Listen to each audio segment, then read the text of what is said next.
Hello! What's up? I'm How are you? good. That was pretty cool. That's the first time I've seen that. Yeah, it was fun, right? Vinny put that together for us. I haven't seen any of these, so I've seen like a few. But hi guys, welcome. That was awesome. My like heart is like, oh, I'm it's beating out of my chest. I can't. That was unbelievable. It's the first time I've seen that. Introduce yourselves. This is two very important people. Yeah, so I'm Jake. I'm the owner of JK Productions and Community Jake, as you may know me, Jerma's manager. And yeah, I put together this show, Jeremy's incredible idea. And I have Alex here, my right-hand man, who was in charge of all the tech. So if you want to say hi.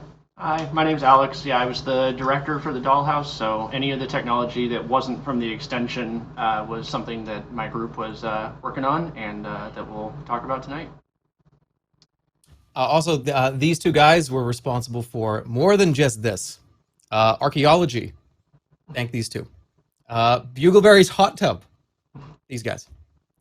Even before that, the Halloween stream, these guys. So they've been around for a long time. And of course, the carnival. They're oh yeah, absolutely, the carnival. I can't. How did I forget that? But they've been. These are the people behind the shit that you see. So they're in the flesh here. Yeah, and I'm really excited. Tonight, we're segmenting the show into three parts. So the first part of the show is about the pre-production of Dollhouse, sort of how it came to be, and then the second part of the show is about what the Dollhouse production was like. So while it was happening, what was it like, sort of behind the scenes. And then the third part of the show is with our talent, where we talk about the content and like how we came up with things, like different segments on the show, and how a lot of it, most of it, sort of happened on the fly, like as chat made their decisions and that sort of thing, and how we developed our beats and all that sort of stuff. So I'm pretty excited. We have we have way more footage than we could possibly show. There's a lot of clips. There's hundreds. We've cut down well over 100 hours of footage, down to I don't know, maybe 90 minutes or so, and we're probably not even going to get to show all of it tonight. So we don't usually get to talk about this side too, so this will be fun. We're pretty excited. People to see. Yeah. And, yeah. Also, questions out there too. On the second channel, there's going to be like a cut down like documentary, essentially, right? Yeah. So we're doing even if you don't see it today, you'll see some of it later. Yeah, we're doing the normal second Jerma cuts of each episode, and then we'll be doing a behind the scenes cut too. That's like this super cut of all of this stuff together. So even if there's stuff we don't get to show today, hopefully it'll show up there. Release the cut. Release the cut. No, not yet. Not yet. Not until I get my hands on it. So It'll be 6 hours.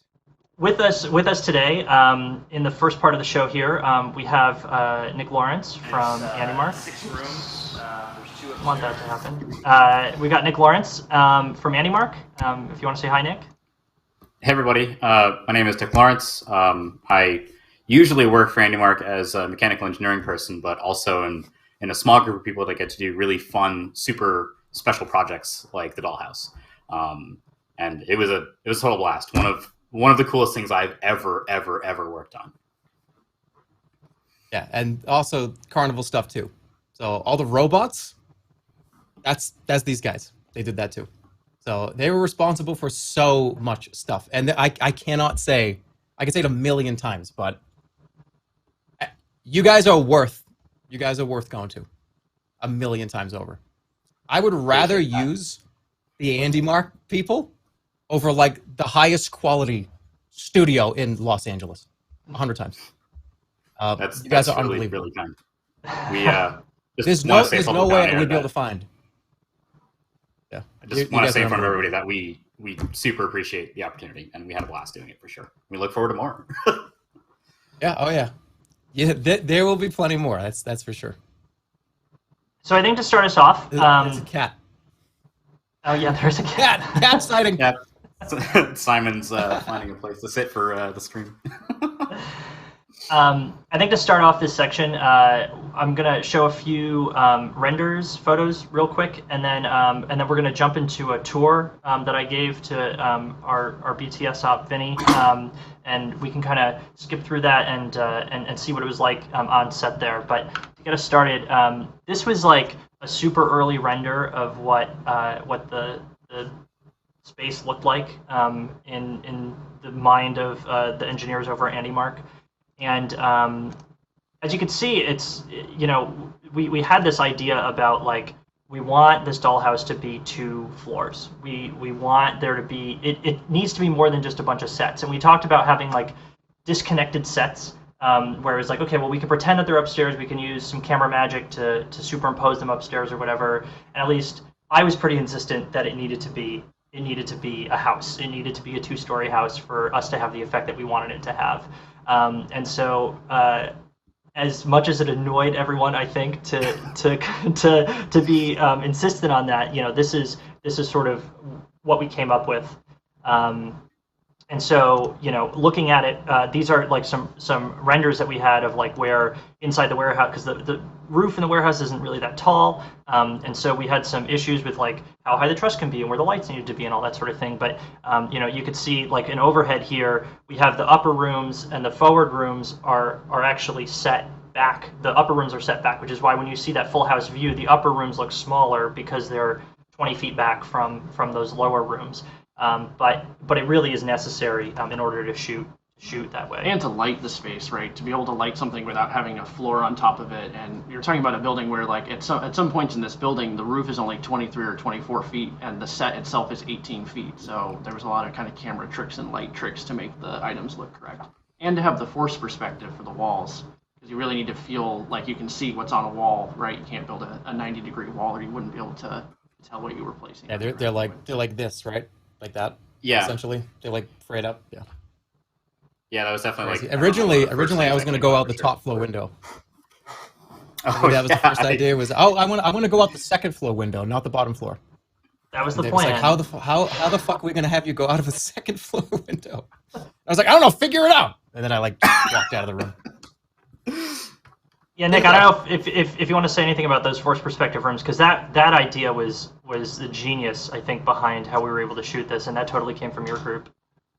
Yeah, definitely.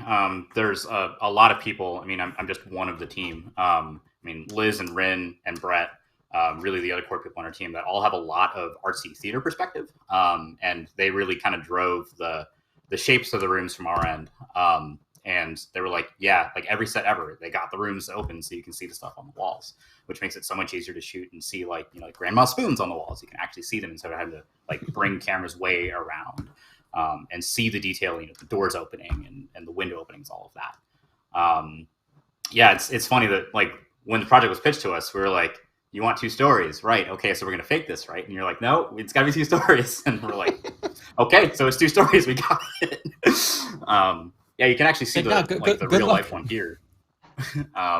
The walls on the kitchen room and the bathroom room were kind of tapered together here.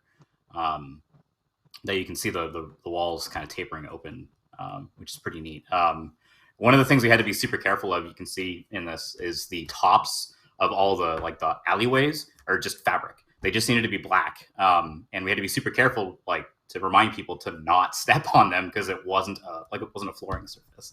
It definitely caught me up a little bit while I was doing painting. Yeah, I almost fell and died actually once during the setup of the show. So yeah. One of the things that we super had to care about was safety, right? And we way overbuilt that upper level because when we were planning the show, at one point we thought that there might be as many as 15, 20, even 30 people in one room. Plus, chat could have placed all the furniture in one room. So we had to deal with thousands of pounds of payload and make sure it was safe, right? So it's all the truss structure underneath is way overbuilt for your average house. But, yeah, let's get the tour video started. We could pause it along the way to point out some of that stuff, I think. Yeah, that sounds like a good idea. Yeah, so this is the set, and it's 6 rooms. There's 2 upstairs and 4 downstairs. And this is the yard. We consider the yard to be a room because it's a place where chat can put things, and it's on camera. people can interact there and stuff. But on day 1, we just have rooms 4 and 5. They're numbered 1, 2, 3, 4, 5, 6. So rooms 4 and 5 are the yellow room. This is probably 5 or 6 days before air. The yellow room will be on day 1. Pause for 1 sec. The entire living space. When did you guys finish it? Like, when was it ready to go? How far before the stream? What time did the stream start? 3 o'clock on Wednesday. Yeah. 2:45. I mean, I remember when I walked in, I was like, "Holy shit, this is ready." And I think that you had just barely fit. People don't realize that like all this was potentially finished not even a week before the stream started. Yeah, 1 week before the stream started is the day that we got the delivery of our tech rental. So all that truss work and lighting and stuff that you see was 1 week before stream. And so actually, I think 6 days before stream. So all of the tech got built, and then all the finishing. I mean, you'll see in this tour the state of the rooms. This is still probably 3 days like before the bulk air. of them were there. The colors and the doors and all that were The there. living room. There'll be the bedroom, I guess. So Chad will have a little bit of a challenge trying to figure out how to make it work. Room 5 here is the bathroom, and the bathroom is smaller than every other room in the house, but it's still quite large for a bathroom, which Chad seemed to notice on the Sims stream, the Sims 3 stream that we did earlier this month. And so yeah, we've got like a shower, a toilet, a little vanity and stuff, but there's so much room in here that on that first day, we wouldn't be surprised to see a bed in here or some other furniture in here because there's not a ton of room in that other room, and we think that's kind of funny. Over here, room 6, this is probably a bedroom. I think we're calling it a bedroom in the software. But again, Jack can kind of do what they want. So now the yellow room becomes... Yeah. I don't know if you go. I haven't seen this video yet, so I don't know if you go into further detail, but you can see one of the monitors that's behind the window to make the background there. Do you show that a little later in this video, or is? Yeah, I think we see the back of them a little bit later. But yeah, there were in total, I think we bought over 20 TVs between the small ones and the big ones to make this set a reality. So I think that the windows, the TVs in the windows, was just an amazing effect. That it was such a small touch. I was hoping people caught it. It brought it all together, yeah. It's one of those The rules rain, you the don't fire, think about, the like, day, night. Yeah, someone sitting there controlling the weather to make it correspond with the graphic of the house and what's going on with the day-night cycle, right? Like, so one of those details that sticks out. I'll skip forward a little bit. Here we're talking about these windows. Let's see. And there's also that window in the front. So if we go and take a look at that window. And so this is where the burglar is going to come through. But because all these walls are double walls, in order to create the forced perspective, it's a little awkward because the burglar is going to have to. Now you see how hard it was to climb through step that. inside here, and then have to climb out the other. Yeah. Exactly. But I think it's also kind of funny. Like, I'm not bothered by it. Like I think it's going to be. That'll work. And then on day 3, we add rooms 1 and 2. Room 1 becomes the bedroom, which is that kind of maroon room up there, and room 6, which was that blue room, now becomes the living room. So this is really just the kitchen. And then the room 2 is that unfinished room up there with that closet wall in the back. And so that's the storyline goes that at the end of day 2, the house burns down, and Jeremy collects the insurance money for it, and he gets to buy a bigger house. So he buys this bigger house, but it has this room that was never finished. And so he wants to finish the room to turn it into an office or something like that. And so he goes up there and cleans all the junk out of it, and he starts working on it and accidentally kills his neighbor's power in the process of doing that. And the neighbor comes over and says, "What the hell's going on here?" and offers to help him finich the room. And the other change for day 3 is in the yard in room 3 here. What's that? It's scripted Saul, somebody said. Yeah. So I think the thing is, we had, yeah, you can take this one, because we had like a few things that were actually absolutely going to happen. Yeah, so it was important for us to understand how we were going to get from one day to the next, because the idea was that we wanted the house to get bigger from day 1 to day 2, and then we wanted to blow everybody's minds by making the house 2 stories for the 3rd day. And so we had to come up with a storyline that made sense to get us from day 1 to day 2 to day 3. And we had a few these like technical things that we wanted to happen that kind of we needed to know how they were going to happen in order for them to work. And the great example of that is the fire at the end of day 2, right? We knew we wanted to have a house fire. We knew that we wanted, right? That's like a very Sims thing, have a house fire. We knew we wanted to have a house fire, and we also knew that Jeremy wanted to go out a window.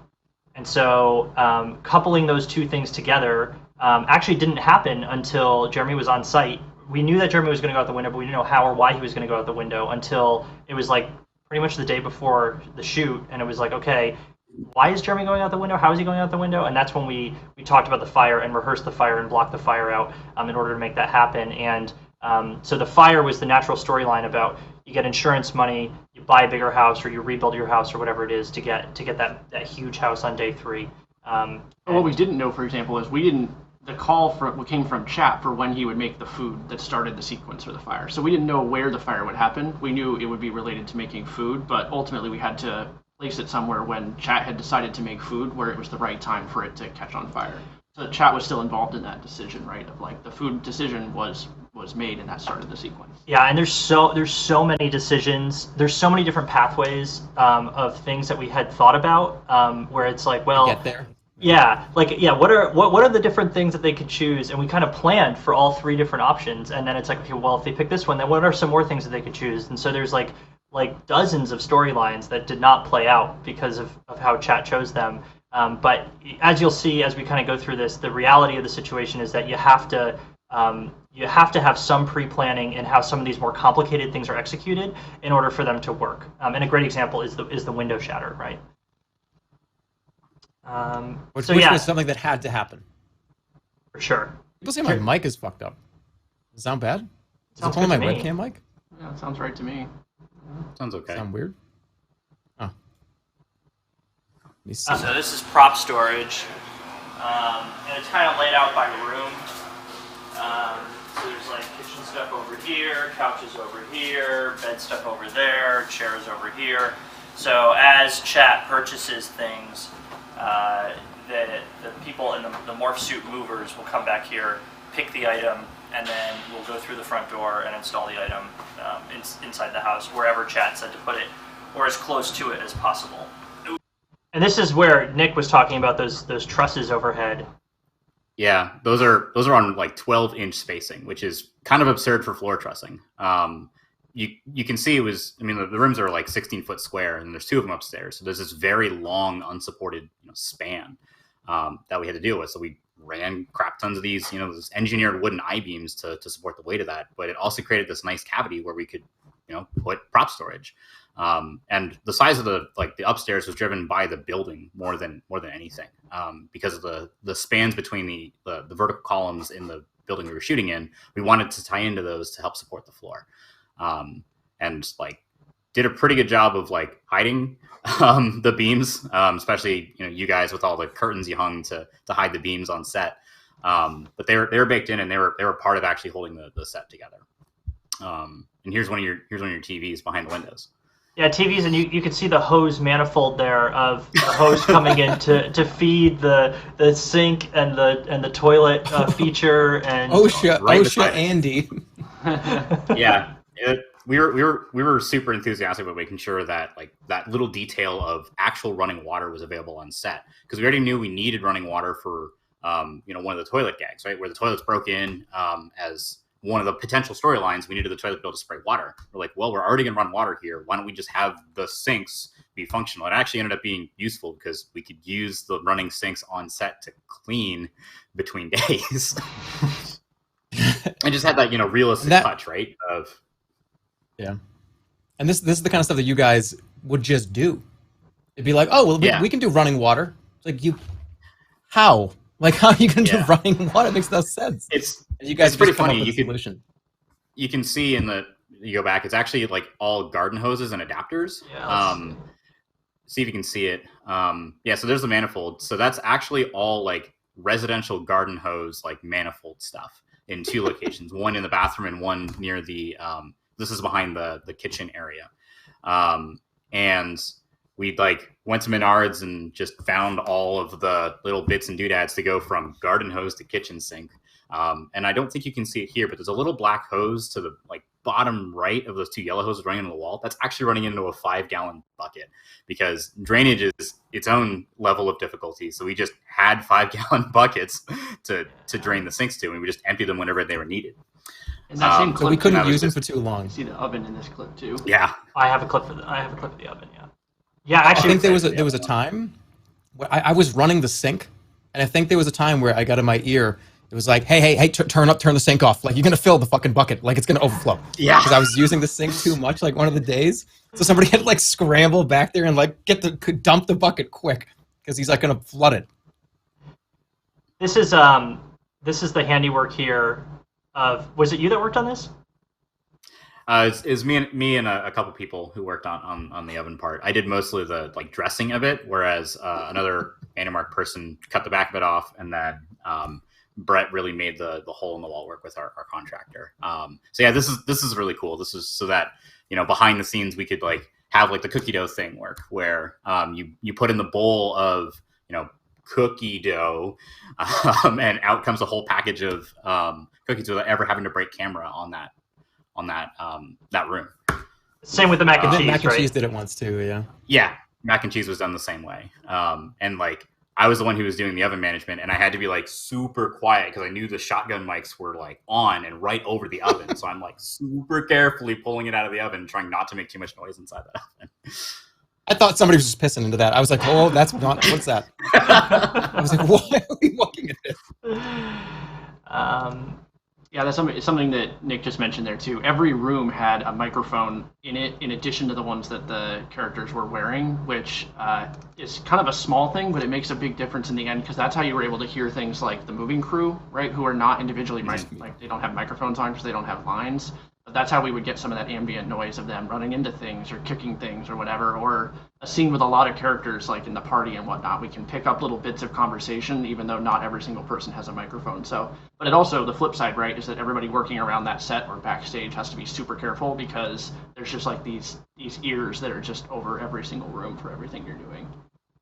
Yeah. I see Jeremy laughing in the chat here. Yeah, because I got my fucking like gamer neck. Actually works. It does. The water's not on right now, but it does. This was the first time that Jeremy saw This is it. the first time that Jeremy saw the house, yeah. Turn the sprayer on to like when you're Yes. like, you know. Very good, very good. This is unbelievable. When we were sitting Like- around just talking about this and going over like what was going to happen, it was this is like what I wanted, but it was like, holy shit, there's no way this is going to happen. Like, there's no way this is ever going to happen. This is unbelievable. Like, unfucking believable. So this room gets added on day 2. So on day 2, this becomes the bedroom. It's Yeah. like a Mount Fiji? What is this? That's just like the built-in Alexa screensaver thing. But we have custom like daytime, nighttime. Oh my God. rating This shit was so backgrounds. cool. There's It really 3 was. fake windows in the house that have TVs behind. Which is the one that You know, in the like in like those simulation games you play, like when you see something for the first time, I was actually walking around like clapping at all this shit. Yeah. Put a mattress behind. Like it was just insane. Oh, then whatever, I'll do it. Is this, So I guess we can wait to talk about the glass window. Oh yeah, going up the stairs. purchased as much as we had. Yeah. And that was on the first And this is day. so much stuff. This is an insane amount of stuff, by the way. Like this, but you guys had so many options to buy things. Everything on that list, none of that was not there. How many items were back here for potential? 100? At least. We lost track. Yeah. 120, 130 at least of the larger items. So And Nick, every night they It's counted the ridiculous. items to know where they were too. So it was like they were constantly being checked to make sure that the list of what was available. They knew where every item was. They knew where how to get to it, because that time is so fast once they select. Right. Nick and I went to Goodwill one day, and we basically cleaned them out of furniture, and they said that it was the largest like order that they had ever had. And then he and I went back 3 more days after that and just cleaned Yeah. them out every single day. It was like that, There's like box trucks of Goodwill stuff. but yeah, literal just box truck after box Just truck after filling box truck. Yep. And the original idea was potentially that we were just going to bring it back, right? Like Yeah. we might just bring it all back. I don't know. Yeah, I don't know what you guys are doing with that stuff.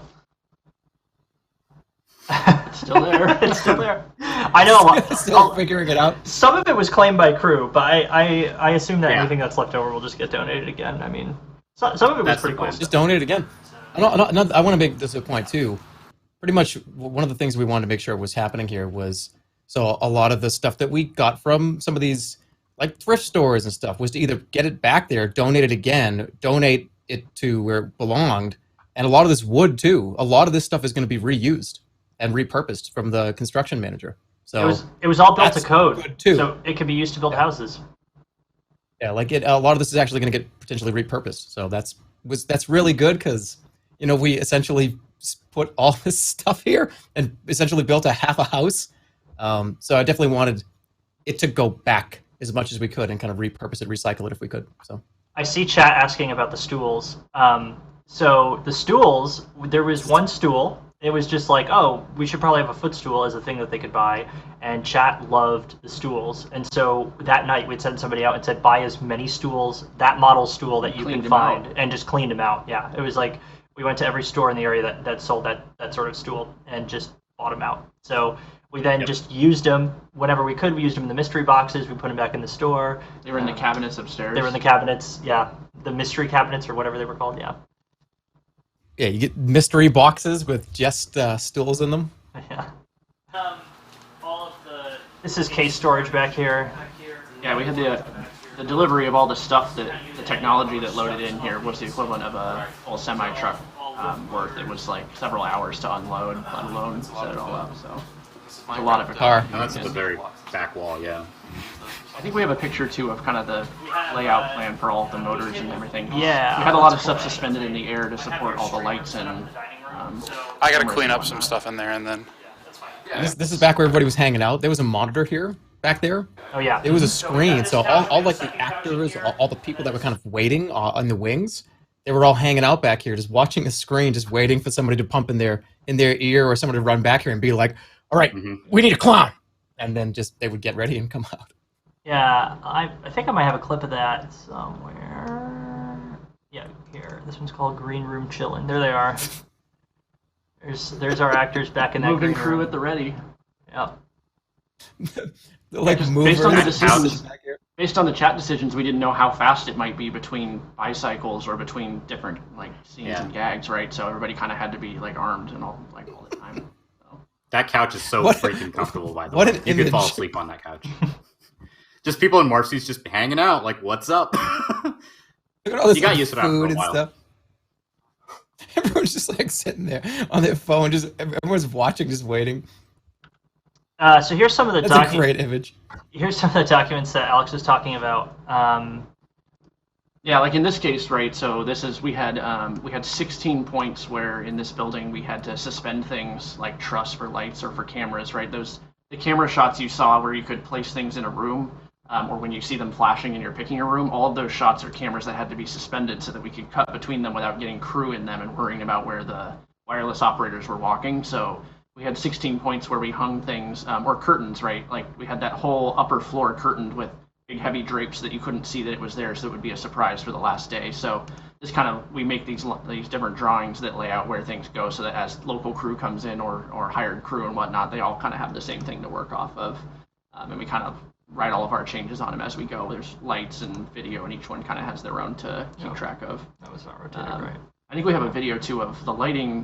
When we design the lighting for something like this, it all gets put into a simulation program where it actually shows all the different types of lights that are going to be available, and this little recording kind of shows it. But you can kind of see this is the party sequence that's designed in this simulator program. So we can actually, you can see kind of the rough layout of how the rooms are. It's somewhat representative.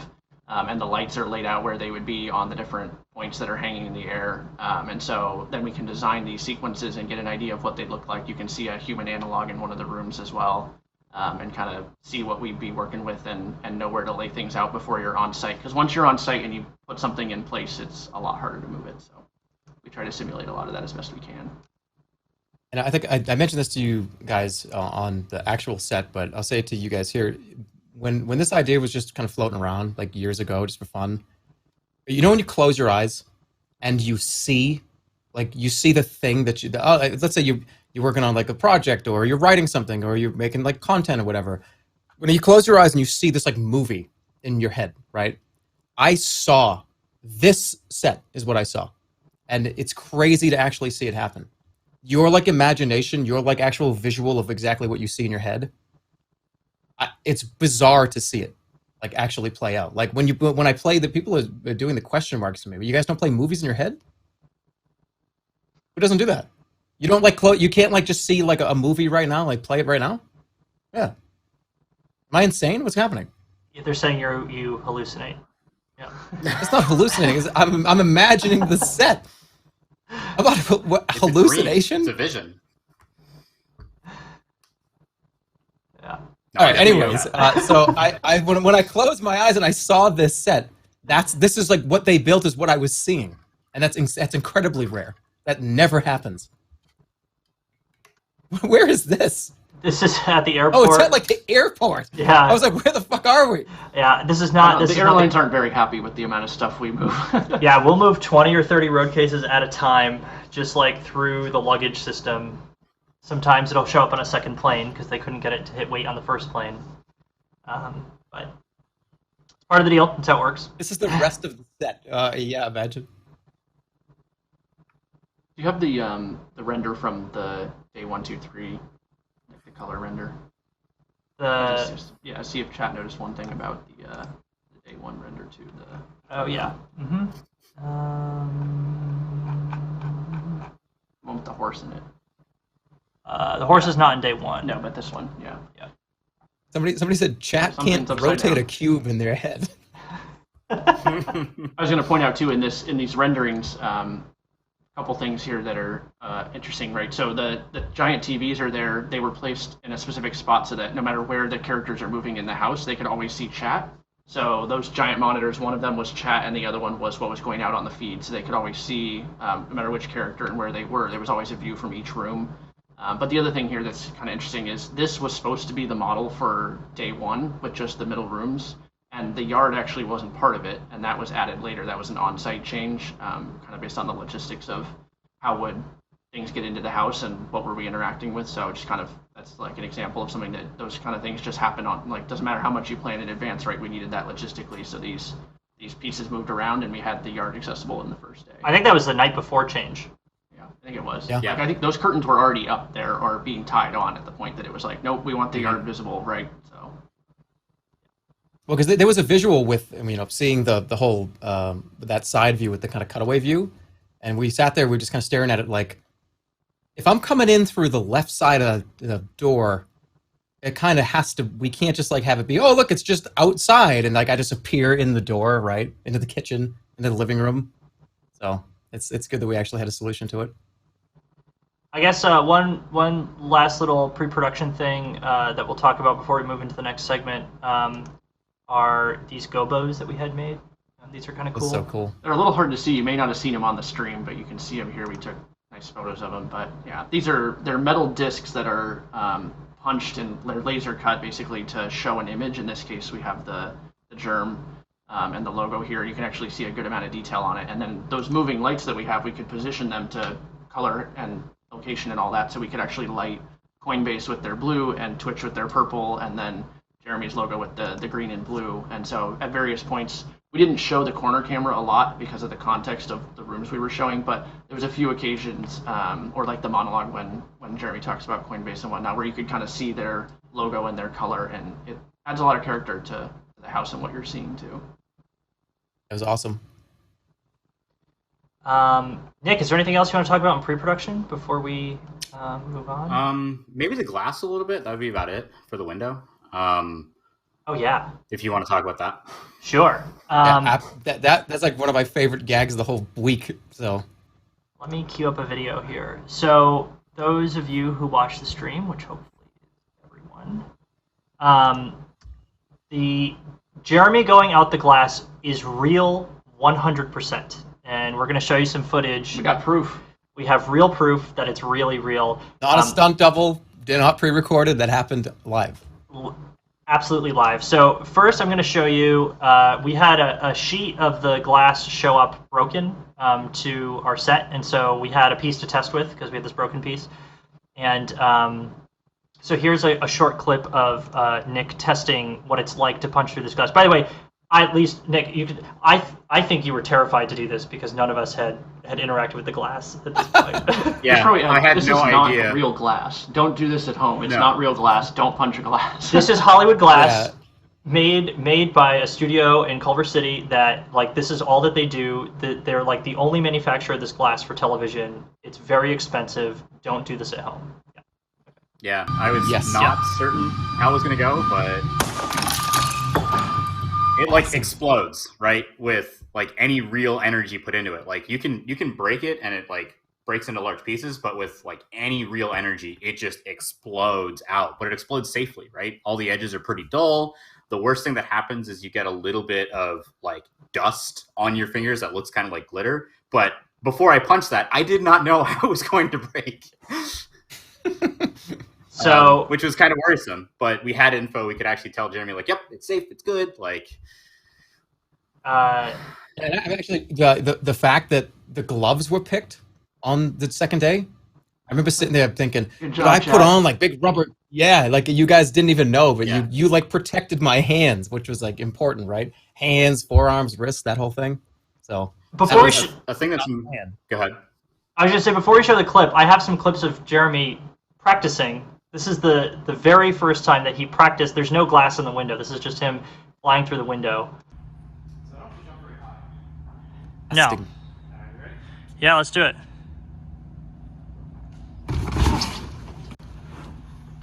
He is right about this, though. Maybe. I gotta be aware of not to hit this. Yeah, there's only one rule. Don't jump too far. That's the Guess only what happened? rule. Yeah. Foreshadowing, yeah. So it actually isn't super fancy. You can see some of the construction here. There's actually just some scrap trim pieces that is used with like some spacer trim to hold the glass. The big thing about this is when we thought about logistics of the show, we didn't want the glass to be broken before he gets to it, right? But we also knew that it takes a period of time to install this glass. And we didn't want it to be like held in with brackets or anything that would be disturbing. So it just like the two pieces slotted in those wood pieces of trim. You can actually see a great view here of kind of the different glass things. But we knew it took about 20 minutes to install it, and we didn't want to interrupt the stream whatsoever. So it had to survive the whole stream. So like the whole time I'm like, is it going to survive? And I was like, nobody can touch this wall. Like nobody can slam that door while the glass is in. I was kind of a jerk about it because like it would be kind of catastrophic to have a piece of glass like fall out before it was supposed to, right? Well, that was the gag of the second day. So if we went into that room and the window was already broken, it'd be like, oh well, guess I'm getting thrown out at anyways. Yeah. Every time someone went in this room, the radio call was like, "Careful with the door! Careful with the door!" Don't touch it. Right. Be careful. Be slow. So we did a lot to make sure that this was safe. So obviously the Hollywood glass itself that breaks into dull pieces, but all of the trim is actually painted balsa wood so that when his face inevitably goes through one of them, it just breaks into like as dust, right? It's not like an actual piece of lumber that would harm him as he goes through it. The top panel is actually not this Hollywood glass. It's a piece of very, very thin polycarbonate that would flex and like blow out if he ended up, if Jeremy jumped too high and ended up going through that top piece, it would just leave. But incredibly, he didn't. He completely cleared. He completely cleared the second. Like his body, the entirety of his body goes between. Yeah. We'll see. We'll see in a second. All right, let's play the clip. I mean, you're dealing with a professional. I'm sorry, I thought I had it here. Here we go. Okay. So, well, I guess first we'll show the front ways, how you saw it at home. Right. So this guy is in this movie suit. He is huge. He's like scary in real life. Yeah, he's enormous. Yeah. Here, well, I'll play it back one more time. And he was a big guy. Oh, shit! No! No! And a fire in the window is such a great touch. You hit that perfectly, like super perfectly. Now here's the proof. This is it right here. I took this footage because we started the scene and I realized that nobody was back there, and I was like, we have to have this. So here we go.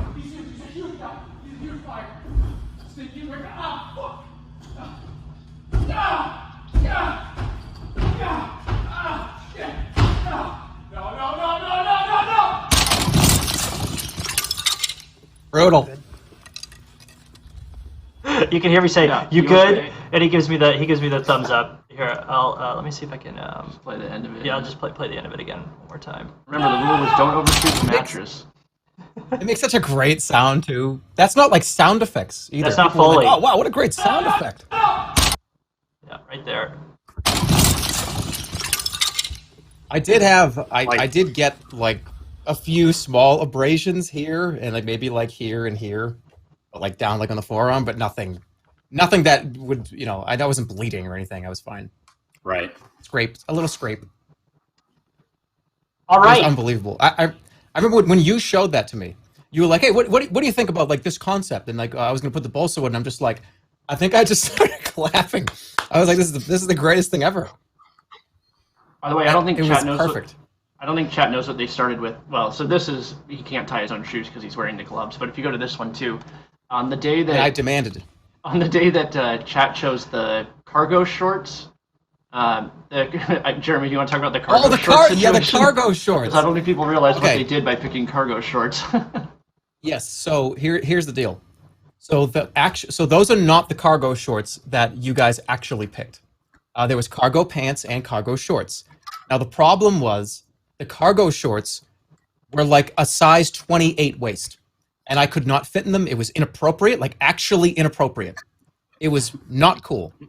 So the hope was that there's no way you guys are going to pick cargo shorts because that's like boring. You're going to pick the flamingo. You're going to pick the duckies. It was a boring choice that you were never going to pick, right? But when you picked it, it was like, what do we do? Because I can't stream like this. This is actually not okay. It was like skin airtight to my body, and we had to. Right when I was told, right, somebody ran backstage and was like, "Hey, it's the cargo shorts." We're just like, shit. Get the cargo pants and cut the cargo pants into shorts because I'm not wearing those for like 4 or 5 hours. No way. So if you look at the bottom of the shorts, they're like all frayed up and like very very clearly cut with a pair of scissors. Almost inappropriate. Almost like TOS inappropriate. So glad we avoided that. Yeah, so I run backstage. I have a belt pack that I would put on that has his ears so he can hear us talking, and it has the microphone that he was using. And what I see is 2 production assistants on the ground with scissors just going crazy on the cargo pants, trying to turn them into shorts. So yeah, We might actually have a picture of that. I think somebody took a picture of the I'm two sure next to there- each other yeah. for like fun. I'll see if I can Forget find that. that over the break. So there you go. Fun story. We at this point we're going to take a quick break. It's sorry, chat. It's going to be an ad break, and we could talk a little bit about ads and sponsors a little bit later because they were the only reason that we could do this show. But we're gonna go to ad break, and when we come back, we're gonna talk production with our video director Bobby, with Kriken, our game director, and with everybody's fan favorite Art Mark. Art Mark is joining us tonight, so look forward to that. But yeah, we'll see you in just a few minutes after these short messages. Thanks, chat.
So our company Ghost Commander's role on this production was not only building and designing the extension itself and the different interactive modes like buy mode and placement mode and the different poles of live mode that played out throughout the stream, but we also ran the thing live. So on set, we would basically push each poll via our computers to everyone watching.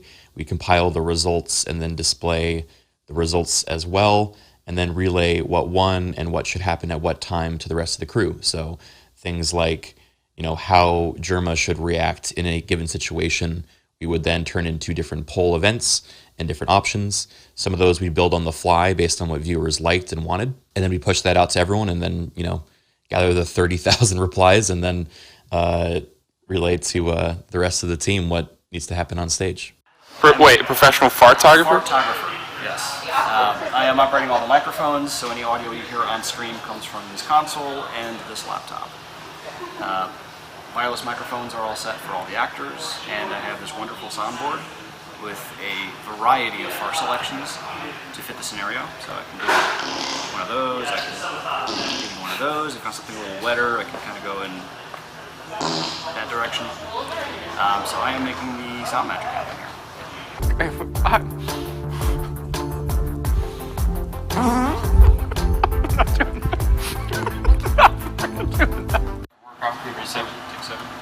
I'm gonna get into the devil as fast as I can because I don't want to have to problem. So this is our video production trailer. So we're taking all the camera feeds into this trailer and distributing them out throughout the entire set. We're feeding different TVs, monitors, the live stream. We got some graphics computers doing a bunch of stuff to create this awesome game, and this is where all the video stuff happens. But 9, you're working right now. Can you push him slowly to his face? I want to be free. Nice, What if I don't want to be caught? I want to be Ready free. 10. Keep pushing. Ready 10. Take 10. Ready 9 again. Tight as you can on his face. Ready 9. No, I don't want him to get Take 9. Ready 10. Take 10. Ready 3. 90K Take 3. All right. I think that's a great intro for our next guests. We've got. How are we? Hi. We're good, Am I on? I think. Is this We're good. working? Yeah, it's working. We can hear you, Kraken. Cool. Hi, everybody. Bobby, how's it going? How we doing? Wait, Bobby, I are you love still the on mic. set? He's still there. Yeah, I'm stuck in the trailer. Jake, What the hell? Trailer. Somebody please come Let help him me. leave, Jake. He's been It's like there a so weird long. public access show. Yeah, what the? Yeah, he's like this slowly pulling up the mic to talk. And we got Mark, Fart Mark. Yes, I don't have any farts queued up right now, but I can work on that. Oh, that's what an opportunity. Where's the emoji What instead? about a natural fart? Yeah, I got the emoji. This is something Bobby insisted I leave set with. We had tried to hide this in his trailer, but he found it before he pulled out. So he was like, "No, this is going to the fart guy." So I thank you immensely for that. This is Well a deserved. treasure. Well deserved. So where do you want to start? Yeah, well, why don't we talk a little bit about Kraken? Let's start with you and talk about sort of Ghost Commander and the extension. And I have some clips of us like kind of ruminating on that stuff a few months ago when we did the onsite in Indiana. If you want to hear some of that, or if you just want to give an intro and then we can play some of that. You. Yeah, I'll start with that. I'm Kraken. I'm a streamer. Been doing so for like a decade now, and started out, doing the usual streaming stuff, and then decided over the last 3 years that I wanted to make interactive streams more possible, not only for my own content, but for other content creators that I respect. And so I started a company with my co-founder Lauren, who is pictured in a lot of these as well, behind the computers with me. And we basically built a production company that builds interactive live stream experiences and the tools that can run them. And so I remember talking with Jeremy back at TwitchCon, whenever that last one happened in San Diego. 2017, 2016, maybe? It feels like it, yeah. We a long talked time about ago. the concept of a show like this, and we both got really excited about it. And back then it was kind of like, it would be nice, but like we need a lot of money and like a lot of other people to make it work. and then fast forward, however many years, and you guys bring me back up, and you're like, well, we have the money, we have the opportunity. Would you guys like to build an interactive show with us? And I was like, you know what? Why not? And so we flew out all the way to Indiana with you guys without signing anything yet. We're just like, we're gonna trust it's gonna work out. And so no documents, no signatures, just get there. And that's what happened. The live phase is just anything that's happening that's not any of these other things. It's like so we talked about potentially people being able to click on stuff or being able to where I'm thinking is, because we can either have them click on actual objects and be like, do this, or we can have like a drop-down menu of all the things that are available. You know what I mean? Like, oh, actions that are available, right? Let's say you have, get behind the scenes. He's getting behind the scenes. Perfect. You mean do something? Oh, right. So what I think? What the fuck am I doing? Think this is okay, but I would probably consider redoing the whole thing. It's not funny. No. Oh yeah, we had the bit going where you're just going to be awful. Oh yeah, I forgot. I completely forgot. We were going to do a routine where.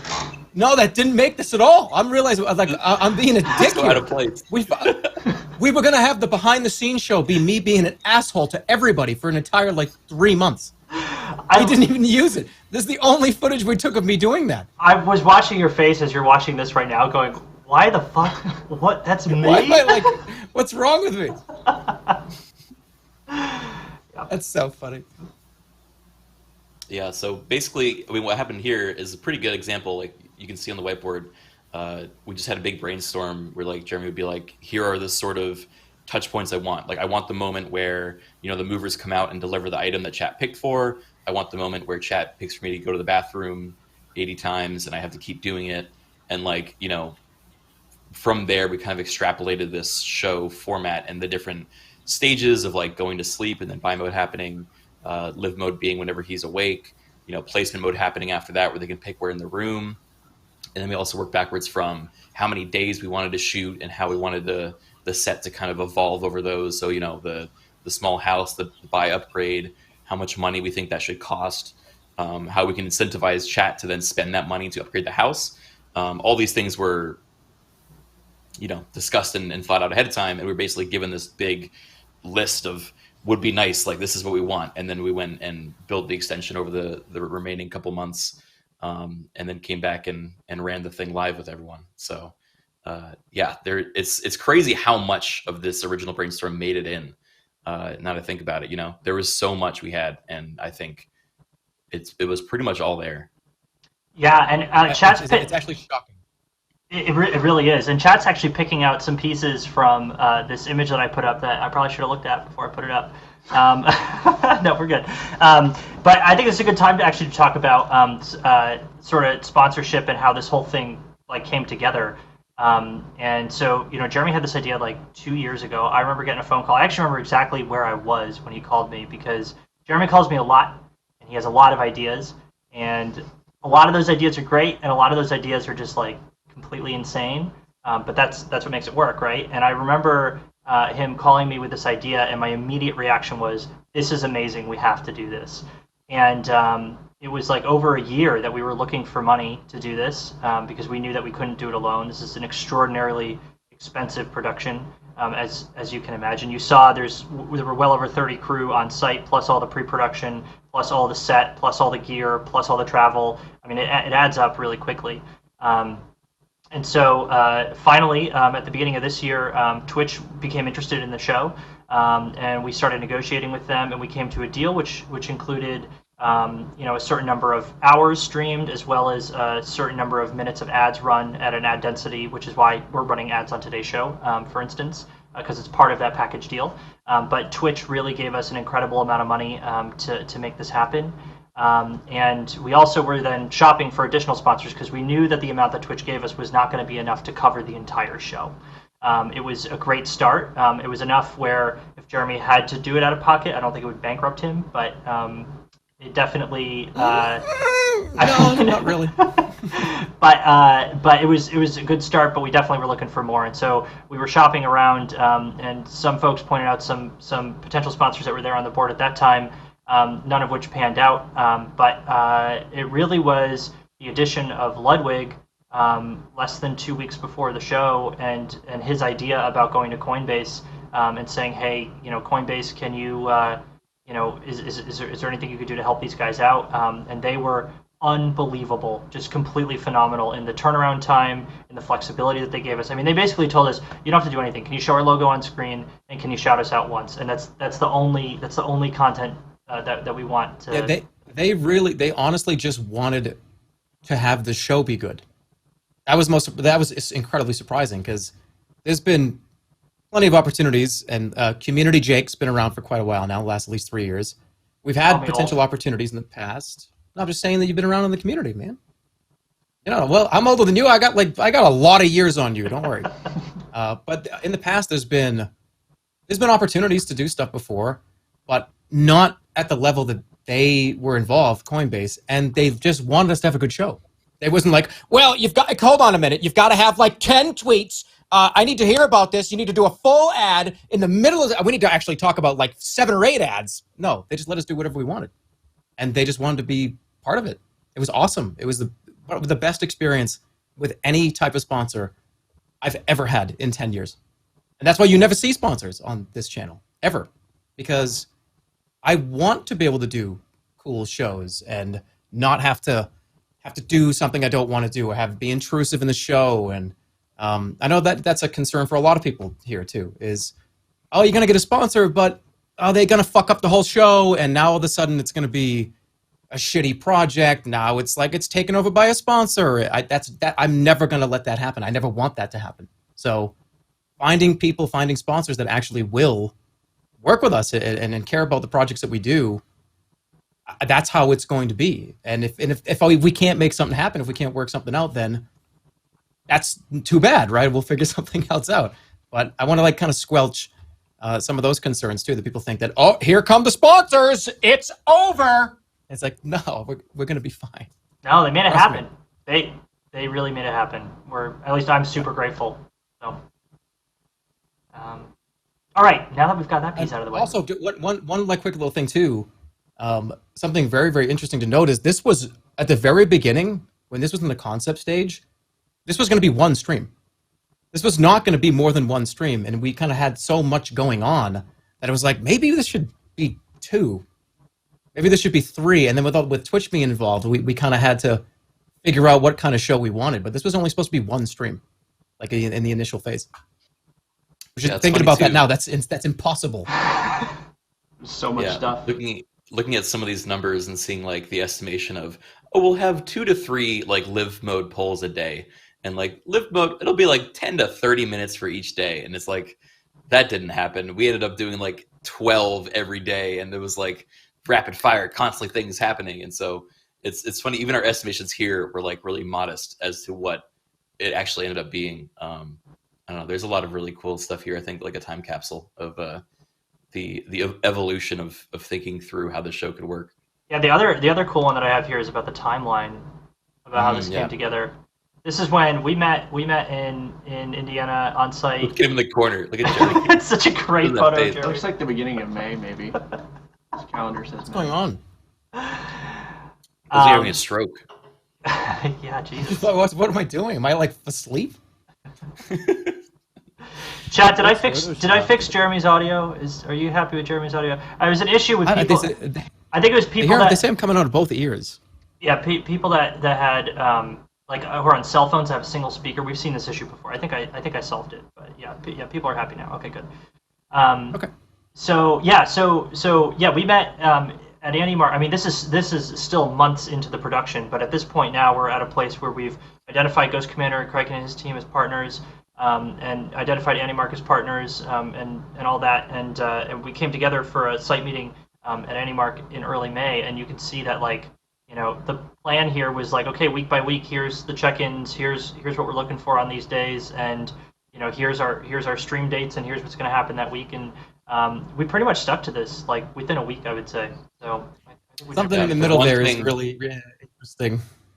What's that? There's one thing that I regret didn't happen. I don't know if you want to talk about it, Jeremy. Is it? I think you're about to say it. Mm-hmm. We originally had planned to test out the live mode, like chat voting for different things for him to do on the Catboy stream, where he would be a cat, and the concept was we would take the same tools we're already developing for the end, where we would be able to send him to like do different cat things, and it would be all done through chat and the extension. But because of the timeline, it didn't quite line up. But we were gonna get like a big scratching post back here. And actually, this is great behind the scenes stuff. I wanted to have a litter box. Remember, Jake? I told you this, and you were like, "No, we're not doing a litter box." He was so insistent on the litter box. It constantly talked. I was gonna go like shit in the litter box. Yeah, he's like, I don't want to do the show if I can't shit in the litter box, and we're like, please, Jeremy, we have so much other stuff we have to do. Please don't get banned this early on the cat thing. There we go. we wound up swapping that with the hot tub stream. We wound up doing the hot tub stream instead, which featured Catboy, I think, to placate chat a little bit. But yeah. Well, the tools are now built, so the potential for a Catboy stream down the line using the same Dollhouse stuff. I'm not saying that's they're there. The tools are there. Yeah, I think chat wants it. I can't shit in the litter box, though. I mean, if I can't shit in the litter box, I was gonna those litter boxes with a dome. Like I wanted to just like go climb in one and like sit in it. Like your head peeks whatever. out. Yeah, just like my head's just sticking out. Like whatever. Jake, you guys tell me my ideas are good. Sometimes the ideas are bad. Maybe I get banned permanently from Twitch. That would have been bad right before the show. So yeah, that would have been bad. Hey, we could try it now if you want. Now the show's over. No, now that the show's over, no. All right, next up. Call me a psycho. I want to talk about the dream sequence. And Jeremy and I had a heated discussion before the show, and we've decided not to show the original dream sequence for the rehearsal one. The rehearsal one for risk of some TOS issues. It was with so it. fucked up. It was just fucked up, and I'm just like, I don't want to do this. This is fucked up. We're changing this. This is too fucked up. Yeah, all right, I was on the toilet, for like, okay. So let me paint the picture here. I'm just gonna describe it. Okay, I don't want to show it. It's weird and creepy. I don't like it. So we originally were just gonna have me on the toilet. Please mute it. You can just mute it and play it muted in the background. Originally, I was gonna be on the toilet for the whole dream, and it was like I'm just sitting there and I just hear like fart noises and like shit sounds. And by the way, there was a shit sound that during that segment where it was a real shit. It was real shit coming out of somebody's ass. I swear to God. And it was like so realistic sounding, and I was like, I don't want this to play right now. Yeah, actually, it was an extended. Can we time out here for 1 second? Yeah. I have a clip of you talking about that shit sound. He's gonna play the fart sound over, so it doesn't matter. He's gonna play the shitting sound. Yeah. You guys should. Oh my God. So the audio guy has like a folder only for like bodily functions. And originally he was playing when I was sitting down, like realistic Foley of somebody shitting into water. And I'm just like, why are you we can't, it can't be used. It was horrible. It's like, too graphic. It's super real, it's awful. It's like, you can't picture it. Yeah. And it's like, you know that sound. That's like the public bathroom, washing your hands, and you just hear that fucking thing. No way. What's the first thing on your list? He's got like a fucking 100 of them. You know what? What's funny to me too is that some of the bits like that Jerma would do during the show would to yell at the fart guy, and I had a hard time telling like when he was serious, if he was really not wanting as many farts, or like that was just part of the bit. So maybe Jerma, you can hop in on that. Well, I mean, I think by the third day, I think I walked over to the audio station, and I was like, all right, we got like maybe one an hour, maybe like 2 an hour. I was like, maybe like 3 farts an hour. And you're like, yeah, okay. Yeah, sure. Yeah, rationing farts. All right, so and he called out the fart quota numerous times. Yeah. When he was in the shower, and you're like, don't do it again, and he like kept sneaking out, and he's like, I'm done. And you like leave the shower. By the end of the show, I mean, I don't want to skip ahead, but like you could see like Jeremy was like so like you were just testing us. You're throwing random shit at the production team to see what they would deal with like a wrench thrown into the plans. I don't know what got into you during that, but we were like what is he doing with the cops? Let's just see what they can handle. Every single fart you broke character laughed. The worst because I can hear it. Like I can hear like what you guys didn't know is a lot of the sound effects. I hear them like in my ear, and like I can hear them. They're listening to them. So I'm just sitting there like in the shower, and I just hear this loud, just rip ass, and I'm just like I wouldn't do that. So I just have to listen. I have to sit here and listen to it and react to it. The worst thing that you did to us, Jeremy, and I think this is the appropriate time to talk about this. This is the production side of things. The worst thing that you did to us was during the party when you picked up the phone to call guests, and you said, I'm going to call Edna, and then you turn to the camera and say, see how this fucks them up, and then continue going, because Kit needed to be the police officer for the party to work. The only way the party would work is if Kit was the police officer, and so you knew that you were just going to fuck us up, and so that's why the party is paced like so weird, because Edna comes with all the guests, and then we have to somehow figure out a way to get Edna to leave, and then he has to go and do the hardest costume change on the entire like thing that we can do, and he'll talk about that a little bit later, but like that talking about Edna has a different voice, so right. You have to prep her voice because it's already been converted at that point back to being Kit's voice. Right? Yeah. So thanks, Jeremy. That was fun. But that also like gave way to like a conspiracy thread on Reddit I saw of like, is Edna dead? Because the last we see her, she's in the pool, and like Death and the Clown are talking about Edna, and then suddenly Edna disappears, and everyone's like, "Oh my god, they fucking killed her off camera." And like, hey, maybe it's a possibility now in canon.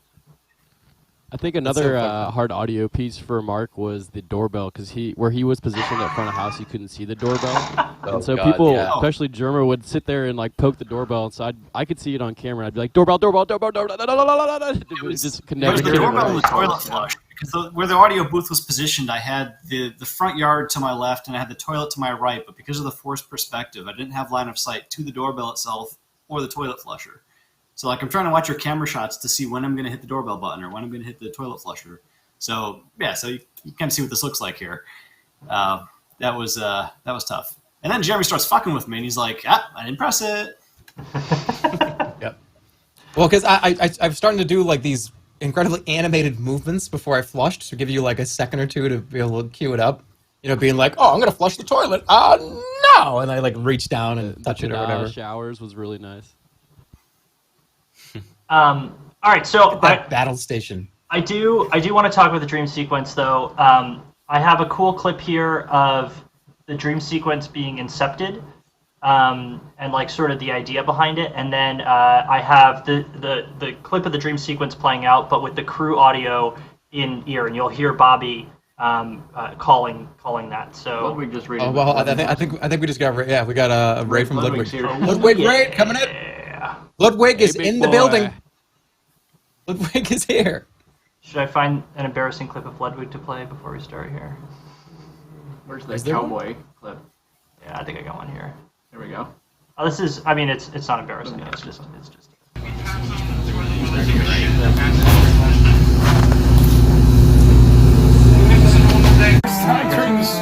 That was awesome. I can only do it live. Yeah, dude, you did it like flawlessly. I can only do it live. It literally sounded perfect. We were sitting back there going, everyone had their mouth open. They were just like, are you kidding me? He's just doing this?